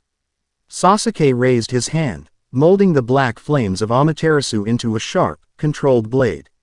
They moved as one. Naruto hurled the Reshaped. Sasuke thrust the Amaterasu blade forward, infusing the wind vortex with the black flames. The two ultimate attacks, one representing the pinnacle of shape transformation, the other the height of visual prowess, merged. Wind style. Amaterasu Reshaped. The swirling vortex of black fire struck the siren. There was no sound. Only a silent, all-consuming implosion of light and shadow. The siren of sorrow looked down at the attack that was erasing her from existence, her expression one of final, utter disbelief. And then, she was gone. The oppressive sorrow lifted from the island. The maelstrom calmed to a gentle swell. The sun broke through the clouds, its light warm and real. The celestial anchor pulsed with a steady, strong golden light. Its vitality restored. Silence descended on the courtyard. The mist shinobi, dazed, picked themselves up. Mei Terumi stared, her mind struggling to process the battle she had just witnessed. Jiraiya watched the two boys, a slow, proud smile on his face. Sasuke stood over the spot where the siren had vanished. He turned to look at Naruto. The hatred, the envy, it was gone. In its place was a cold, clear respect, the look of an equal. "This doesn't change what happened, Naruto," Sasuke said, his voice quiet. "I'm not coming back to the village. My path is my own. But it seems our paths are destined to run parallel for a while." "What is your path, Sasuke?" Naruto asked. Sasuke looked up at the sky, at the newly revealed sun. "I have learned the truth about my brother. About the Konoha elders. About the Uchiha massacre. Orochimaru was just a tool. The real darkness is buried in the foundations of the shinobi world itself." He looked back at Naruto. "I am going to destroy it. I am going to tear down the entire system, from the inside out."